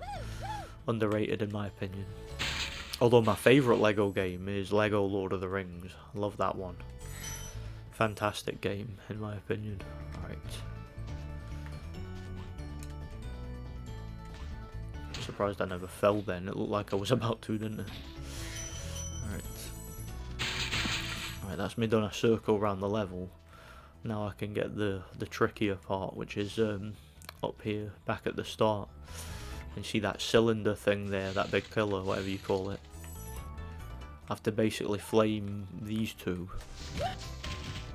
That guy and that guy. And then get over onto that pillar. Now that should go up there. Awesome. Got it. There we are.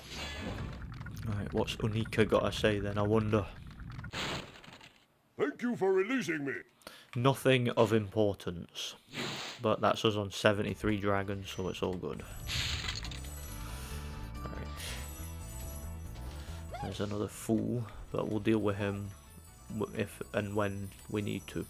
See this bit here, like there was an achievement in the Reignited trilogy for like getting all of them in one glide. And it's a lot easier to do in the Reignited trilogy. Like I found it really easy. Like in this though, for whatever reason that's harder to do. Like it's harder to get them all in one glide. I don't know if it's because of like the scaling of the level is different or something like that.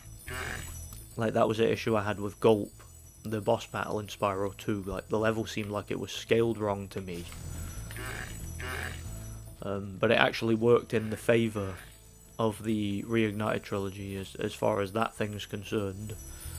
You know, getting those things in one glide. Like I've always found it really difficult to do on this version. Like don't get me wrong, I think I have done it before. I just always find it difficult to do. You know, right, did I get that both of them gems there? Let me check. I did, yeah, it's all good. Sometimes you can like flame them and it doesn't always get you the gem. Alright, I'll flame him again just to make sure I get that. There. Right. There we are. Nice little blue gem. Again, I don't know why they got rid of the blue gems for Spyro 2 and 3. Like, they replaced them with violet. Like, I don't mind the violet ones. I like the colour, but like, I prefer the blue colour gems for whatever reason. I don't know why. I just do. Just a personal preference. Blue's always been my favourite colour. Like, when I watch Star Wars and all that, I always like the look of the blue lightsabers, for whatever reason. Thought about reviewing some Star Wars games. Like, I did do a review for that terrible Fallen Order game, whatever it was called. I hated that game. I did a review for Knights of the Old Republic, which is a great game. That's actually in my top 10 favourite games of all time. I did a 20-year anniversary review for that. If you guys want to check it out. Yeah, those are the only the only Star Wars reviews I have on the channel. I think I might review some other ones though, because that'd be fun. Right, Gimme money. What are you on about? I've got the key. Did that thing interrupt the animation there? The fodder? I've got the key. What you playing at? Oh wait, did I not pick up the key? I must have forgot to... Silly me. So, yeah, it's in... I came here and I forgot to grab the key. Silly me. Silly me. That's just me being stupid. Sorry about that. I am a stupid person, as you guys know. I'm very, very lacking in intellect. You know. Yeah, it's just... it's a shame about my lack of intelligence, isn't it?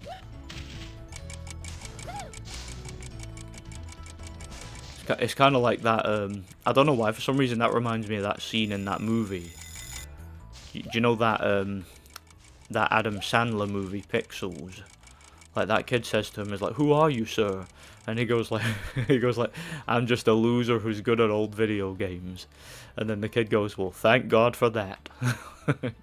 I thought that was quite funny. I actually quite like that movie. I think that movie's a bit underrated. Like, that's one of them movies like everybody hates, but I like. Kind of like, do you know that Uwe Boll movie, In the Name of the King? Starring, like, Jason Statham and that. Everyone hates that movie. I quite like it. Like, in an ironic sense, though. Any advice before this battle? Advice? A wise dragon once told me, aim high in life, but watch out for flying boxes. Oh, that's good advice. Great advice, actually. Spyro's face there is like, as if like that's the dumbest thing I've ever heard. Well, clearly I didn't take the advice, did I? Because I just got hit by a flying box. So he gave me some great life advice there and didn't listen. Yeah, I was never great at doing what I was told, sadly. I can't take advice, can I? I mean, that was some great knowledge there. He was spitting some straight facts, and I just didn't want to hear it. I guess I was too prideful to realise the wisdom. See, it happened again. That's weird. He hit me there after I damaged him, so that was a bit unusual. Now, don't worry. There's more gems up there. There we are. Let me just make sure I've got them all. I should have. Yep, awesome. Cool. Excellent. Alright, now we're on the final homeworld, so we're getting close to the end of the game now. Thank God for that, eh? Don't get me wrong, I've enjoyed this. It's just, when I do these playthroughs, you guys know me, I like to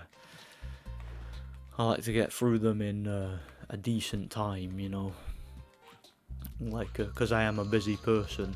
And I'm sure you guys are busy too. You don't want to sit and watch this all day. Nice job collecting them, but we're doing the spawn chest spiral. And blah blah blah blah. Alright, Nasty's world. Final home world. Here we go. Let's kick ass and chew bubble gum. And I'm all out of gum, as Duke Nukem would say. Do you know, one walkthrough I'm thinking of doing next year is I'm thinking of doing Bulletstorm, but playing through it as Duke Nukem. I'll get some fodder. Like, if you guys ever played Bulletstorm, the remaster, the full clip edition, it came with an add-on that you could optionally buy, like an optional add-on, and it allowed you to play through the whole game story as Duke Nukem. I've got that version, and I did review it, and I'm thinking like I might do a full walkthrough of that. That'd be quite fun, I think. Right, what's this guy got to say? Deblin again, eh? Hey, didn't I already free you? You're in Nasty's world, Spyro, and you are the dragon who must defeat him. Bring him on! I'm ready! Reach the exit in each of Nasty's lands. Then you can challenge the Nork himself. I'll do just that. I'll do just that. Sounds good to me. Alright, Nork Cove. I love the music in this level, it's awesome. Yeah, you can't actually 100% that home world as well, because you need to unlock some of those big dragon mouths which have gems behind them and that. And you've got to actually complete a level to do it, so yeah, I'll have to complete this level before I get some of the other gems.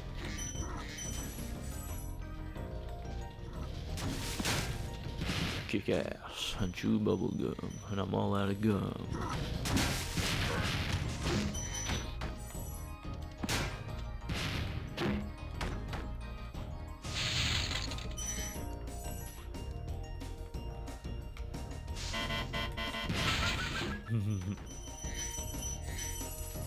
Reminds me of Crash Bandicoot, innit, having the TNTs.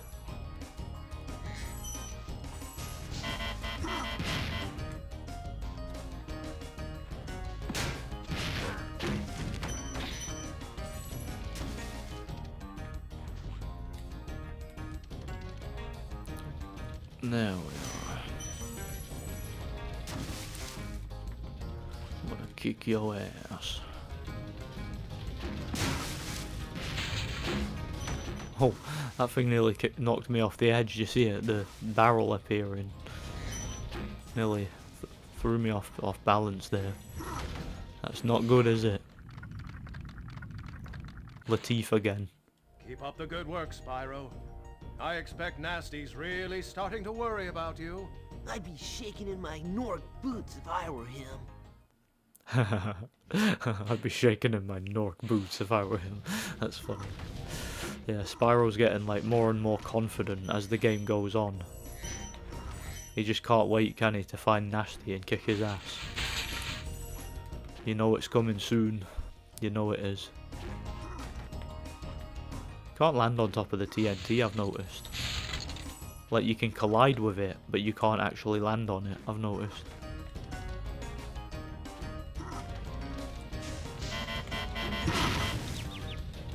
Don't even mind taking damage there, as long as I get to finish the enemy off, you know. Cool. Alright, anything else here to worry about? Nope. Alright, good. Alright, let's get out of here, shall we? Do. TNT. Glad the game doesn't have nitros. Yeah, they're one of the more annoying things about Crash, you know. Nitros. Yeah, I've talked several times on the channel before how I think, like, certain aspects of games, like, being more popular than others is just due to them being around earlier. Like, I think because Crash Bandicoot was around, like, in the early days of the PS1, like, when the PS1 first kicked off, it became the most popular mascot platformer on the platform. So despite Spyro, in my opinion, being the better game, Spyro was never going to have the same kind of fanfare, just because it came around after. So you could, like Crash kind of paved the way for it, kind of thing. And I think as a result of that, Spyro, again, when it came out, it was great and all that, but people didn't realize how great it was because there'd already been so many, like, really popular platformers and stuff, you know. But, like, I do think these games, like the Spyro trilogy, just took the genre to a whole new level. Like, this had never been seen before. A game like this well made, you know, a game that ran this well and this smooth. Like, there was just nothing like it before its release, you know.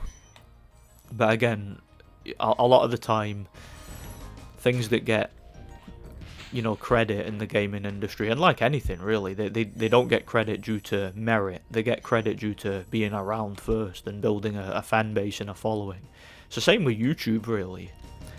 I mean, if you look at, like, I don't really like name dropping YouTubers and all that, but if you look at a channel like Classic Game Room, for example, a lot of Classic Game Room's fan base was because, like the reason they became such a big channel was just because they were around early. I reckon if a channel like that had started years later, they wouldn't have grew very much at all. Same with, like, some film critics. If you look at someone like Chris Stuckman, for example, like, he's kind of a laughingstock at this point. No one likes him. Like, if he were around in the early, like if he weren't around in the early days of YouTube, he would never have gotten a big channel. It's just that there wasn't as much competition when he came around, you know. Wow, I never thought I'd be rescued. Especially by such a little dragon. What I mean is, I always believed in you, Spyro. You gotta believe. You certainly do. You gotta believe. 77 dragons. You know what that means, don't you? There's only 3 left. That's a spirit. There's only a couple of them left now. Like, I really need to do a Hogs of War playthrough at some point, don't I? That'd be great. Love that game, by the way. I genuinely think that might be the most underrated game of all time. Like, on my favourite games list, that made it to number 11. Hogs of War. I'm actually going to do... I forget, did I mention this earlier? I forget if I mentioned it earlier in this. I might not have. But I'm going to do my updated list. You know how I did my top 100 favourite games list? I'm not really that happy with that game with that video in retrospect, because it's kind of crappy quality, like all my older videos. But like, I'm going to do an updated one in the sense that I'm going to do my top 200 favourite games, because I've played a lot of games since then that I hadn't played at the time that I made that video, and some of them would have probably been on the list. Games like Shadow of the Colossus and whatnot. So yeah, there's a bunch more games to add to the list that's going to be in the top 200. So yeah, I'm going to be doing it. It's kind of going to be just like a part 2 of that list. So I did my top 100, and now I'm going to do a top 200. You know, I'm going to update the list kind of thing. That'll be a great one to do. Plus, some of my subscribers did request that. They did request I do a top 200 video. Like, it wasn't actually my idea. Some of them come up with it. Although, I've been in that situation before. I know I've talked about this in the past. I talked about it in one of my Harry Potter walkthroughs that I did. I've been in this situation before where subscribers have requested a video and then they didn't even watch it. Like, I remember I talked about that before. It was like, so basically, I'll get a request from several subscribers to make a video about a particular topic, or a particular, or talk about a particular game or whatever, and then I'll make the video. I'll spend like hours and hours researching, recording, editing, you know, just making the video to the best of my ability. And then I'll upload the video and no one watches, including the people who requested it. Again, that's one of the real frustrating things about being a content creator on YouTube. Like, people will literally message you time and time again. Like, I'll get multiple comments from the same like group of people asking me, make this video, make this video, make this video. We really want to see this. Like they're just going on and on and on, telling me to make a particular video. I'll make the video, and again, I'll like, actually, they'll ask me to like talk about a game. I'll buy the game, make the video, spend hours on end recording and editing and all that, and then the person who requested it doesn't even watch it and doesn't even comment on it or nothing. And then I'll get comments from someone else saying like, can you make this video? Did I miss a gem there? I did. Silly me. No, wait, no, I didn't. Oh, what am I doing? Crap. I thought I missed a gem there. I didn't. It was a gem from the Nork Nexus that I missed. I actually got all the gems in that level. Silly me. What am I doing? See, that's because I'm talking. I'm distracting myself. So yeah, now I'm on Twilight Harbour. That's a cool level. This is why I should really stop talking when I do these bloody videos, shouldn't I? See, look, I got all the gems in Nork Cove. I was looking at Nork Nexus and not Nork Cove. Nork Nexus is the home world, so I confused myself then. But yeah, that happens from time to time. Like, again, people request a video. Like, let's say, please review this game. Like, that happened in the early days of this channel, because like when I first made this channel, my videos were actually getting a decent amount of views. Like I made that Skyrim tutorial video, and I got like hundreds of subscribers off the back of it. And I had all these people, like, again, because I had a channel before this as well, like some of my subscribers from that came over. And then it was like, I used to get requests quite often saying, review this, review that, review this, review that. Every single time, like I would go out, buy a game, because I used to take all requests. So anything my subscribers asked me to review, I'd review it, right? I'd take all requests, I'd go out, buy the game, play it, like 100% it, do a full review, and then nobody would watch.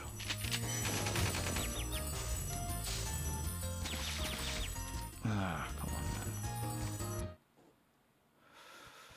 So annoying. Yeah, see this level in the Reignited trilogy. In the Reignited trilogy, they removed all the guns, and they replaced them with like stupid looking pink slime guns, and it just looked ridiculous, you know. Yeah. No, I tend to play a lot worse when I've been like recording for a couple of hours or something, and I just get a bit agitated and I start to rush. That's what happens, especially if I'm like bitching and moaning about YouTube, and yeah, people requesting videos and then they don't even watch them. And then you look at like the watch time on the video, and it's like average view time is like 10 minutes, but the video's like 40 minutes long, and I'm like, so whoever is watching the video isn't even watching the full thing, you know. Cosmos. Thank you for releasing me. Yeah. You're most certainly welcome, buddy, as always. Bloody grenades. He's got a scimitar and a grenade. What's going on here? I just took damage for no reason there. Did you guys see that? I literally just took a whole bunch of damage for nothing.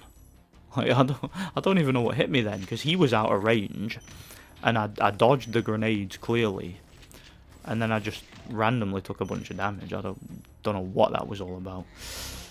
There's another cool little supercharge thing here that I like. I'll be getting that soon, of course. Mr. Grenades. Those Norks are a different colour, like yellow Norks. Yeah, you do get them from time to time, apparently. Kalitas again. Be on the lookout for Nork commandos, Spyro. They better be on the lookout for me. Do you see the little stance that guy was doing? He was standing like a martial artist and all that. Acting odd. Brilliant. Right, give me that. See that lighthouse over there? You can actually get there. Alright, before I get the chest with the supercharge, I'm going to use the supercharge to get up there. I think it's wise to get that first, prevent a bit of backtracking, you know. So yeah, just jump straight up here, so good.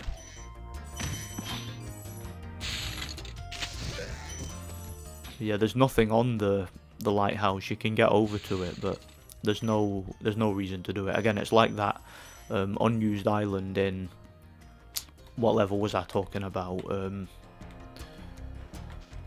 I've forgotten now. That's weird. I seem to remember there being something on that. What level was I talking about? I've completely forgotten. Misty Bog, yeah. In Misty Bog, there's that unused island you can get to. Basically, you can glide to it from a vantage point, or you can glide over the water and take a couple of hits, then land on it. You can do either one. Alright, over here. Now basically you just put the bridge down. Oh, doesn't seem to be working. Maybe this side.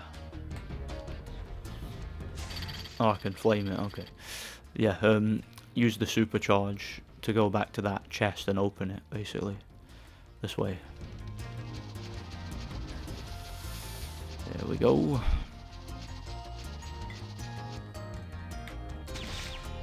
Well, that didn't work, did it? So let's try it again.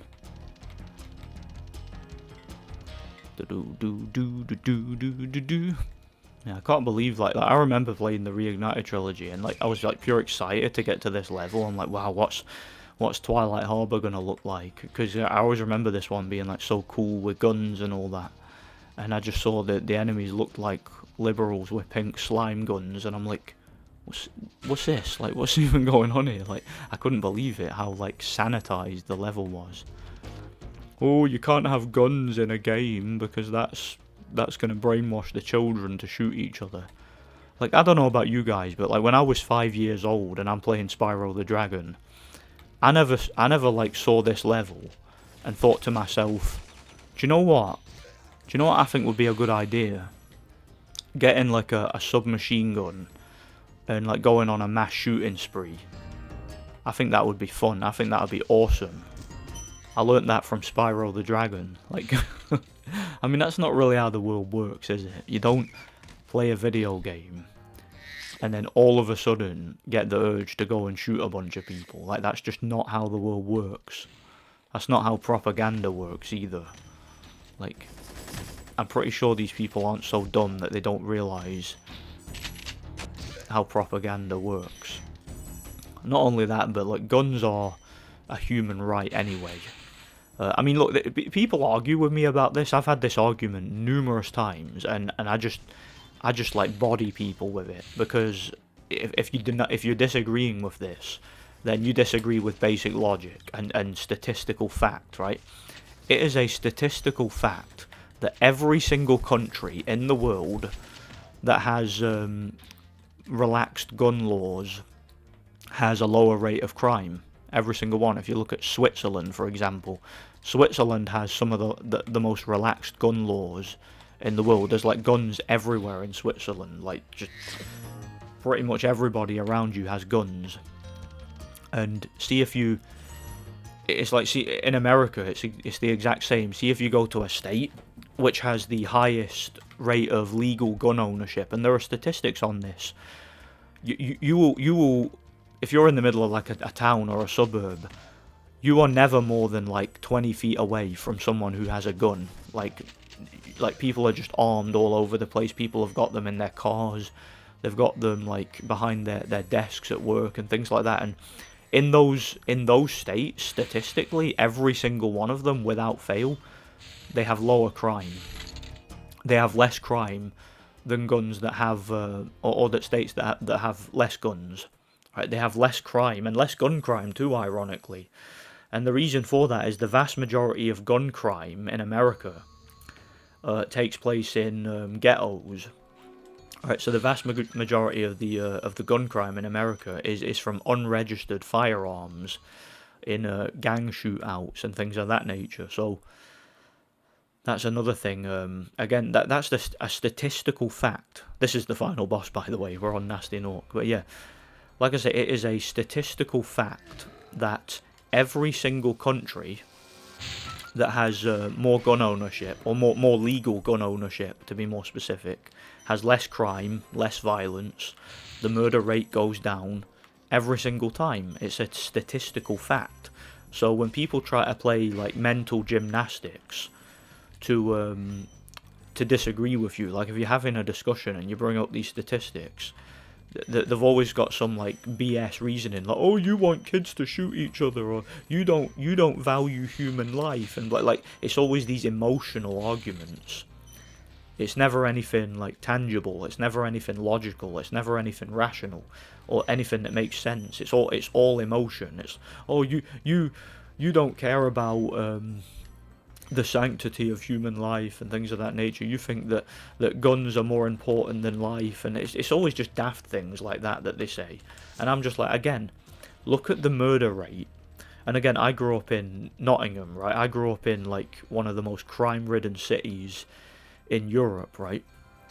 And there were shootings in Nottingham, there was gun crime, but there was no legal gun ownership, because again, in the UK, you can't legally own a firearm unless you are like a very, very select, minute number of people who have like a shotgun license or something. It's only like farmers or like special forces, government agents and things like that are allowed to own guns, and even then it's difficult to justify using them in a case of self-defense.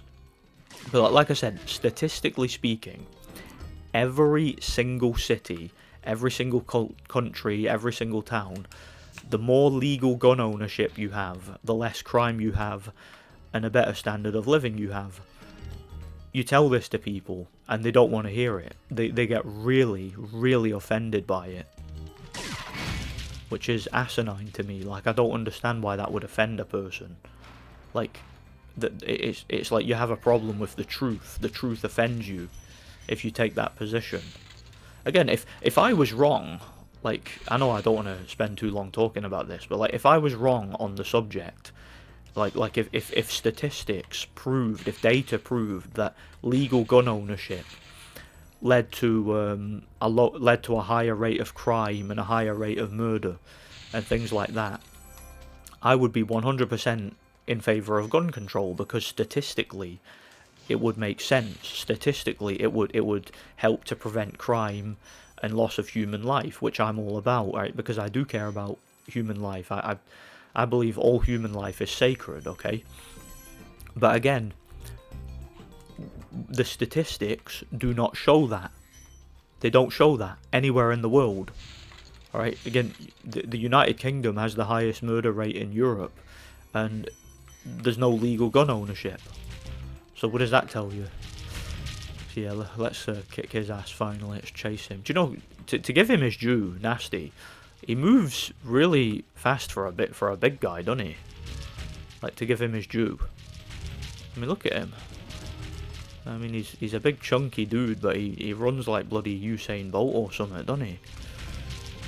Don't worry, I'll catch him though. He doesn't run as fast as Spyro. See, Spyro has the advantage of being lighter and being on all fours, you know. So yeah, give me that. This bit here, this bit can be quite tricky. I don't like this bit. I've never liked this bit. Should be able to do it, but I just don't like it, you know. Always gives me anxiety. Alright, let's go, let's go, let's go. Kind of reminds me of Horicus, this level, for some reason. I kicked your ass, haha. Bitch slapped him. Yeah, you're toast, Nork. How about that, eh? How about that? But we're not done though, because we've got the bonus level. So long, I kind of forgot about you. What about Ganasty Gnork? Nasty Nork is toast. So now there's order again in the Dragon Kingdom? Well, mostly. I've still got some treasure to pick up. Yep, it's all in the bonus. I'd say the sky's the limit. So yeah, we're going to get the credits here. Unfortunately, I don't think you can skip the credits. So what I'll do, I'll go to the bathroom during the credits, and I'll come back and then we'll do the bonus level. How about that? See you guys in a minute.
Alright, I'm back.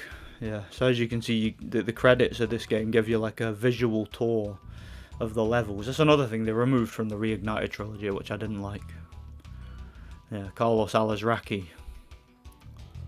He voiced Spyro in this one, as we talked about earlier. Yeah, you might have noticed the name Clancy Brown there. Yeah, Mr. Krabs is in this game. I think he voiced some of the dragons and whatnot. So yeah, you got SpongeBob and Mr. Krabs in some of the Spyro games. But been years since I watched SpongeBob. I used to like it as a kid. I was never like a massive fan of it, but I used to like it. It was alright, you know. And no sheep were harmed during the creation of this game. Few Norks, but no sheep. Brilliant. I like it. So yeah, we're gonna get the bonus level. You do get another credits after the bonus level, like after you've 100%ed the game and that. You don't need to do that though. Right, Magnus, what's he got to say, eh? Nasty's ancient history now. So, what's in there? I believe this is Nasty's treasure hoard. But the gate will not open until you have found everything in the Dragon Kingdom. Come back when you have reached 100%. Way ahead of you, buddy. Way ahead of you. As you can see, it's open. Because now that I've got you, I've got 100%. Now we're going to get that last 20%, which consists of just the bonus level. Right, here we go. It's quite fun, this level. I like it. It's not as good as the bonus level in Spyro 2, though. Spyro 2's got my favourite bonus level in the series. Spyro 3's is pretty cool too, but Spyro 3's is a little bit like difficult and like frustrating. This one's alright. This one's easy. Spyro 2's is cool though, because like I mentioned before, you go to the theme park ran by Norks called Dragon Shores, and it's fun. I really enjoy that. It's very fun, the park is. It's dead fun. Alright, here we go. Speaking of very fun, we're going to have fun looting last Nasty's treasure hoard, didn't we? See, we didn't just kick Nasty's ass, now we're taking back the treasure he stole from the dragons. Yeah, dragons like their treasure. Just like Smaug, he likes treasure. I will not part with a single coin. Not one piece of it. Yeah, I quite like the Hobbit movies. Nothing on Lord of the Rings though, but I still like them. Still great movies. Yeah, that key there, what it does is it takes you to a higher point in the level. So like basically how this works is you unlock a key. You unlock a higher point in the level, then you get to fly higher. Like basically, because you've got a super fly in this level, but you can only use it as far as you take, as high as where you've taken off. So, let's see, I take off there, I can fly at this height permanently, but I can't go any higher than that until I unlock the key to get to a higher position. That's kind of how it works, you know.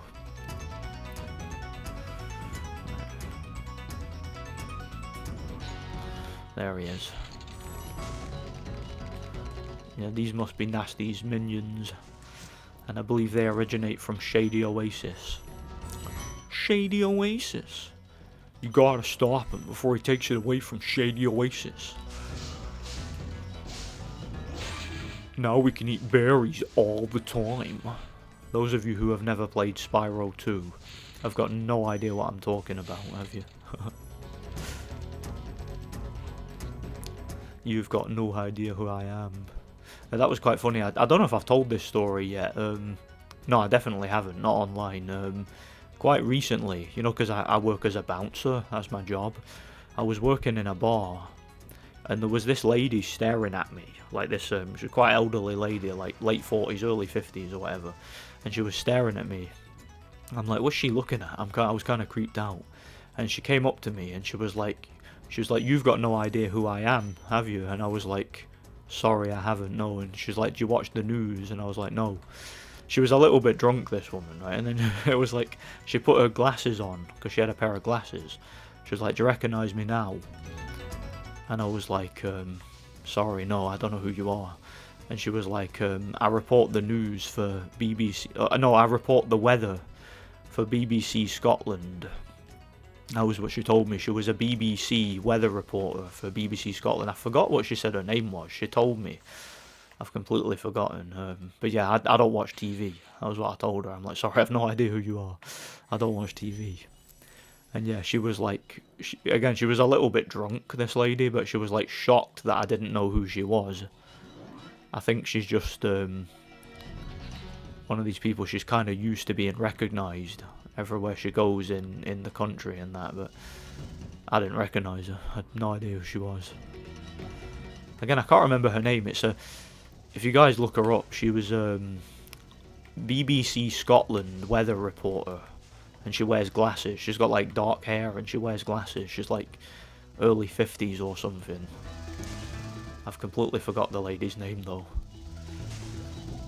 But yeah, it's like how am I supposed to recognize her? I don't watch TV, so some random like weather reporter, I'm not gonna have a clue who she is, am I? Yeah, it was in a pub in Glasgow. I'm assuming in fact, I don't know if she even lives in Glasgow. She might, but like, again, Glasgow's like the main, biggest city in Scotland. So like anybody that's, from Scotland goes on a night out, they generally go to Glasgow. That's generally where they go, because Edinburgh's too expensive. This one can be a bit of a ball ache to catch. I mean, it can be done, it's just annoying. You gotta like go around it like 3 or 4 times, and each time you get closer to him, That's kind of how it works. Alright, where is he? There. See, I'm a little bit closer now. Should be able to catch him soon enough. Yeah. I've met kind of like, see on my job, I've met a couple of like quasi-famous people, guys who are like locally famous. Like there was some local singer from Edinburgh who, I don't know if you guys ever heard of the band, if you're from Scotland you might have heard of it. There's a band called Swim School. It's kind of a rock band, and yeah, the lead singer from that band, while I was like minding her, because I was working at a venue that they were playing at, and I was like minding the dressing room where they were going, and she came up and she was in a bit of pain, like she'd like split her finger open or something, and she was like asking me for a plaster. I went and got her one at the first aid kit and that. So yeah, on my job, because I work security, again, what kind of happens is I work with like semi-famous people, like local celebrities, but more often than not I don't know who they are. I've never heard of them. Like, that's happened a few times. There's been like, there was this this like kind of famous singer from Canada that I was working at a gig for. Her name's Saya Gray or something like that. I was like minding her one time at a gig, because I was like right next to the stage, making sure nobody like tried to jump her or whatever. And people were like asking, they were coming up to me. What happened there? My controller just completely spazzed out and I lost control. But yeah, people were coming up to me and asking me, can I get her autograph? And I'm like, I don't even know who she is. Like, it's like because I'm standing right next to her, like right at the stage, like obviously making sure no one goes on it, because the crowd were a bit like weird. And I was like, people were asking me, can you get me her autograph, or do you know how I can get her autograph? And I'm like, I don't even know her name. I don't even know who she is, because I don't follow like the music industry at all.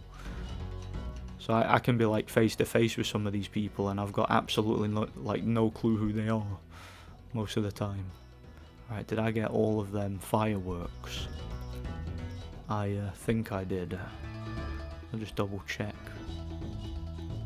Pretty certain I did get all the fireworks. Yeah, that's fine. Alright, cool. Now we can go in here.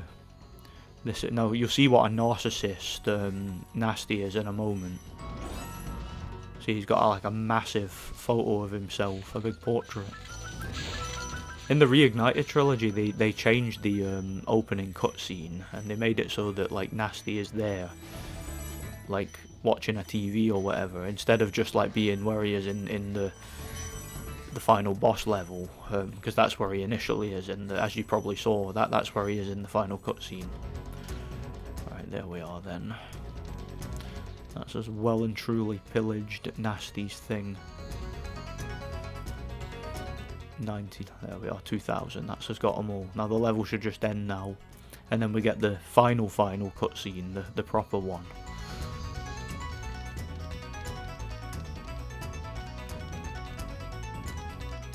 Should end now, right?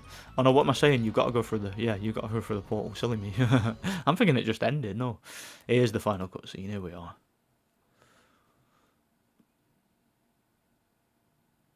Spyro the Dragon, you've defeated Ganasty. He's got glasses. I like the it. dragon eggs, saved all the dragons, and recovered That's cool, every bit isn't of it? treasure in the Dragon Kingdom. How do you feel? I feel fired up, Bob. And I'm happy for the dragon world, of course. I certainly wouldn't want to spend the rest of my dragon days butting heads with Nasty Nork and his weird minions. What's a minion? Never mind. You know what they say. For every good battle, you need a good adversary. And I felt that Nasty, in spite of his misguided nature, was a worthy opponent. Uh-oh. Here we go again. Well, how about that, eh? So yeah, that was Spyro the Dragon. I hope you guys enjoyed. I'm not going to force you to watch the credits again. So yeah, really hope you guys enjoyed that. I had a blast playing it. Let me know in the comment section what you thought, whether you want to see me review the sequel, well, whether you want to see me walk through the sequel. I'm going to do it anyway. But yeah, stay tuned for all that. Thanks for watching, guys. Be sure to hit the like button and remember to subscribe for more. And of course, I'm going to be doing not only more walkthroughs, but more reviews. Any requests, any ideas, let me know. Thanks for watching and God bless.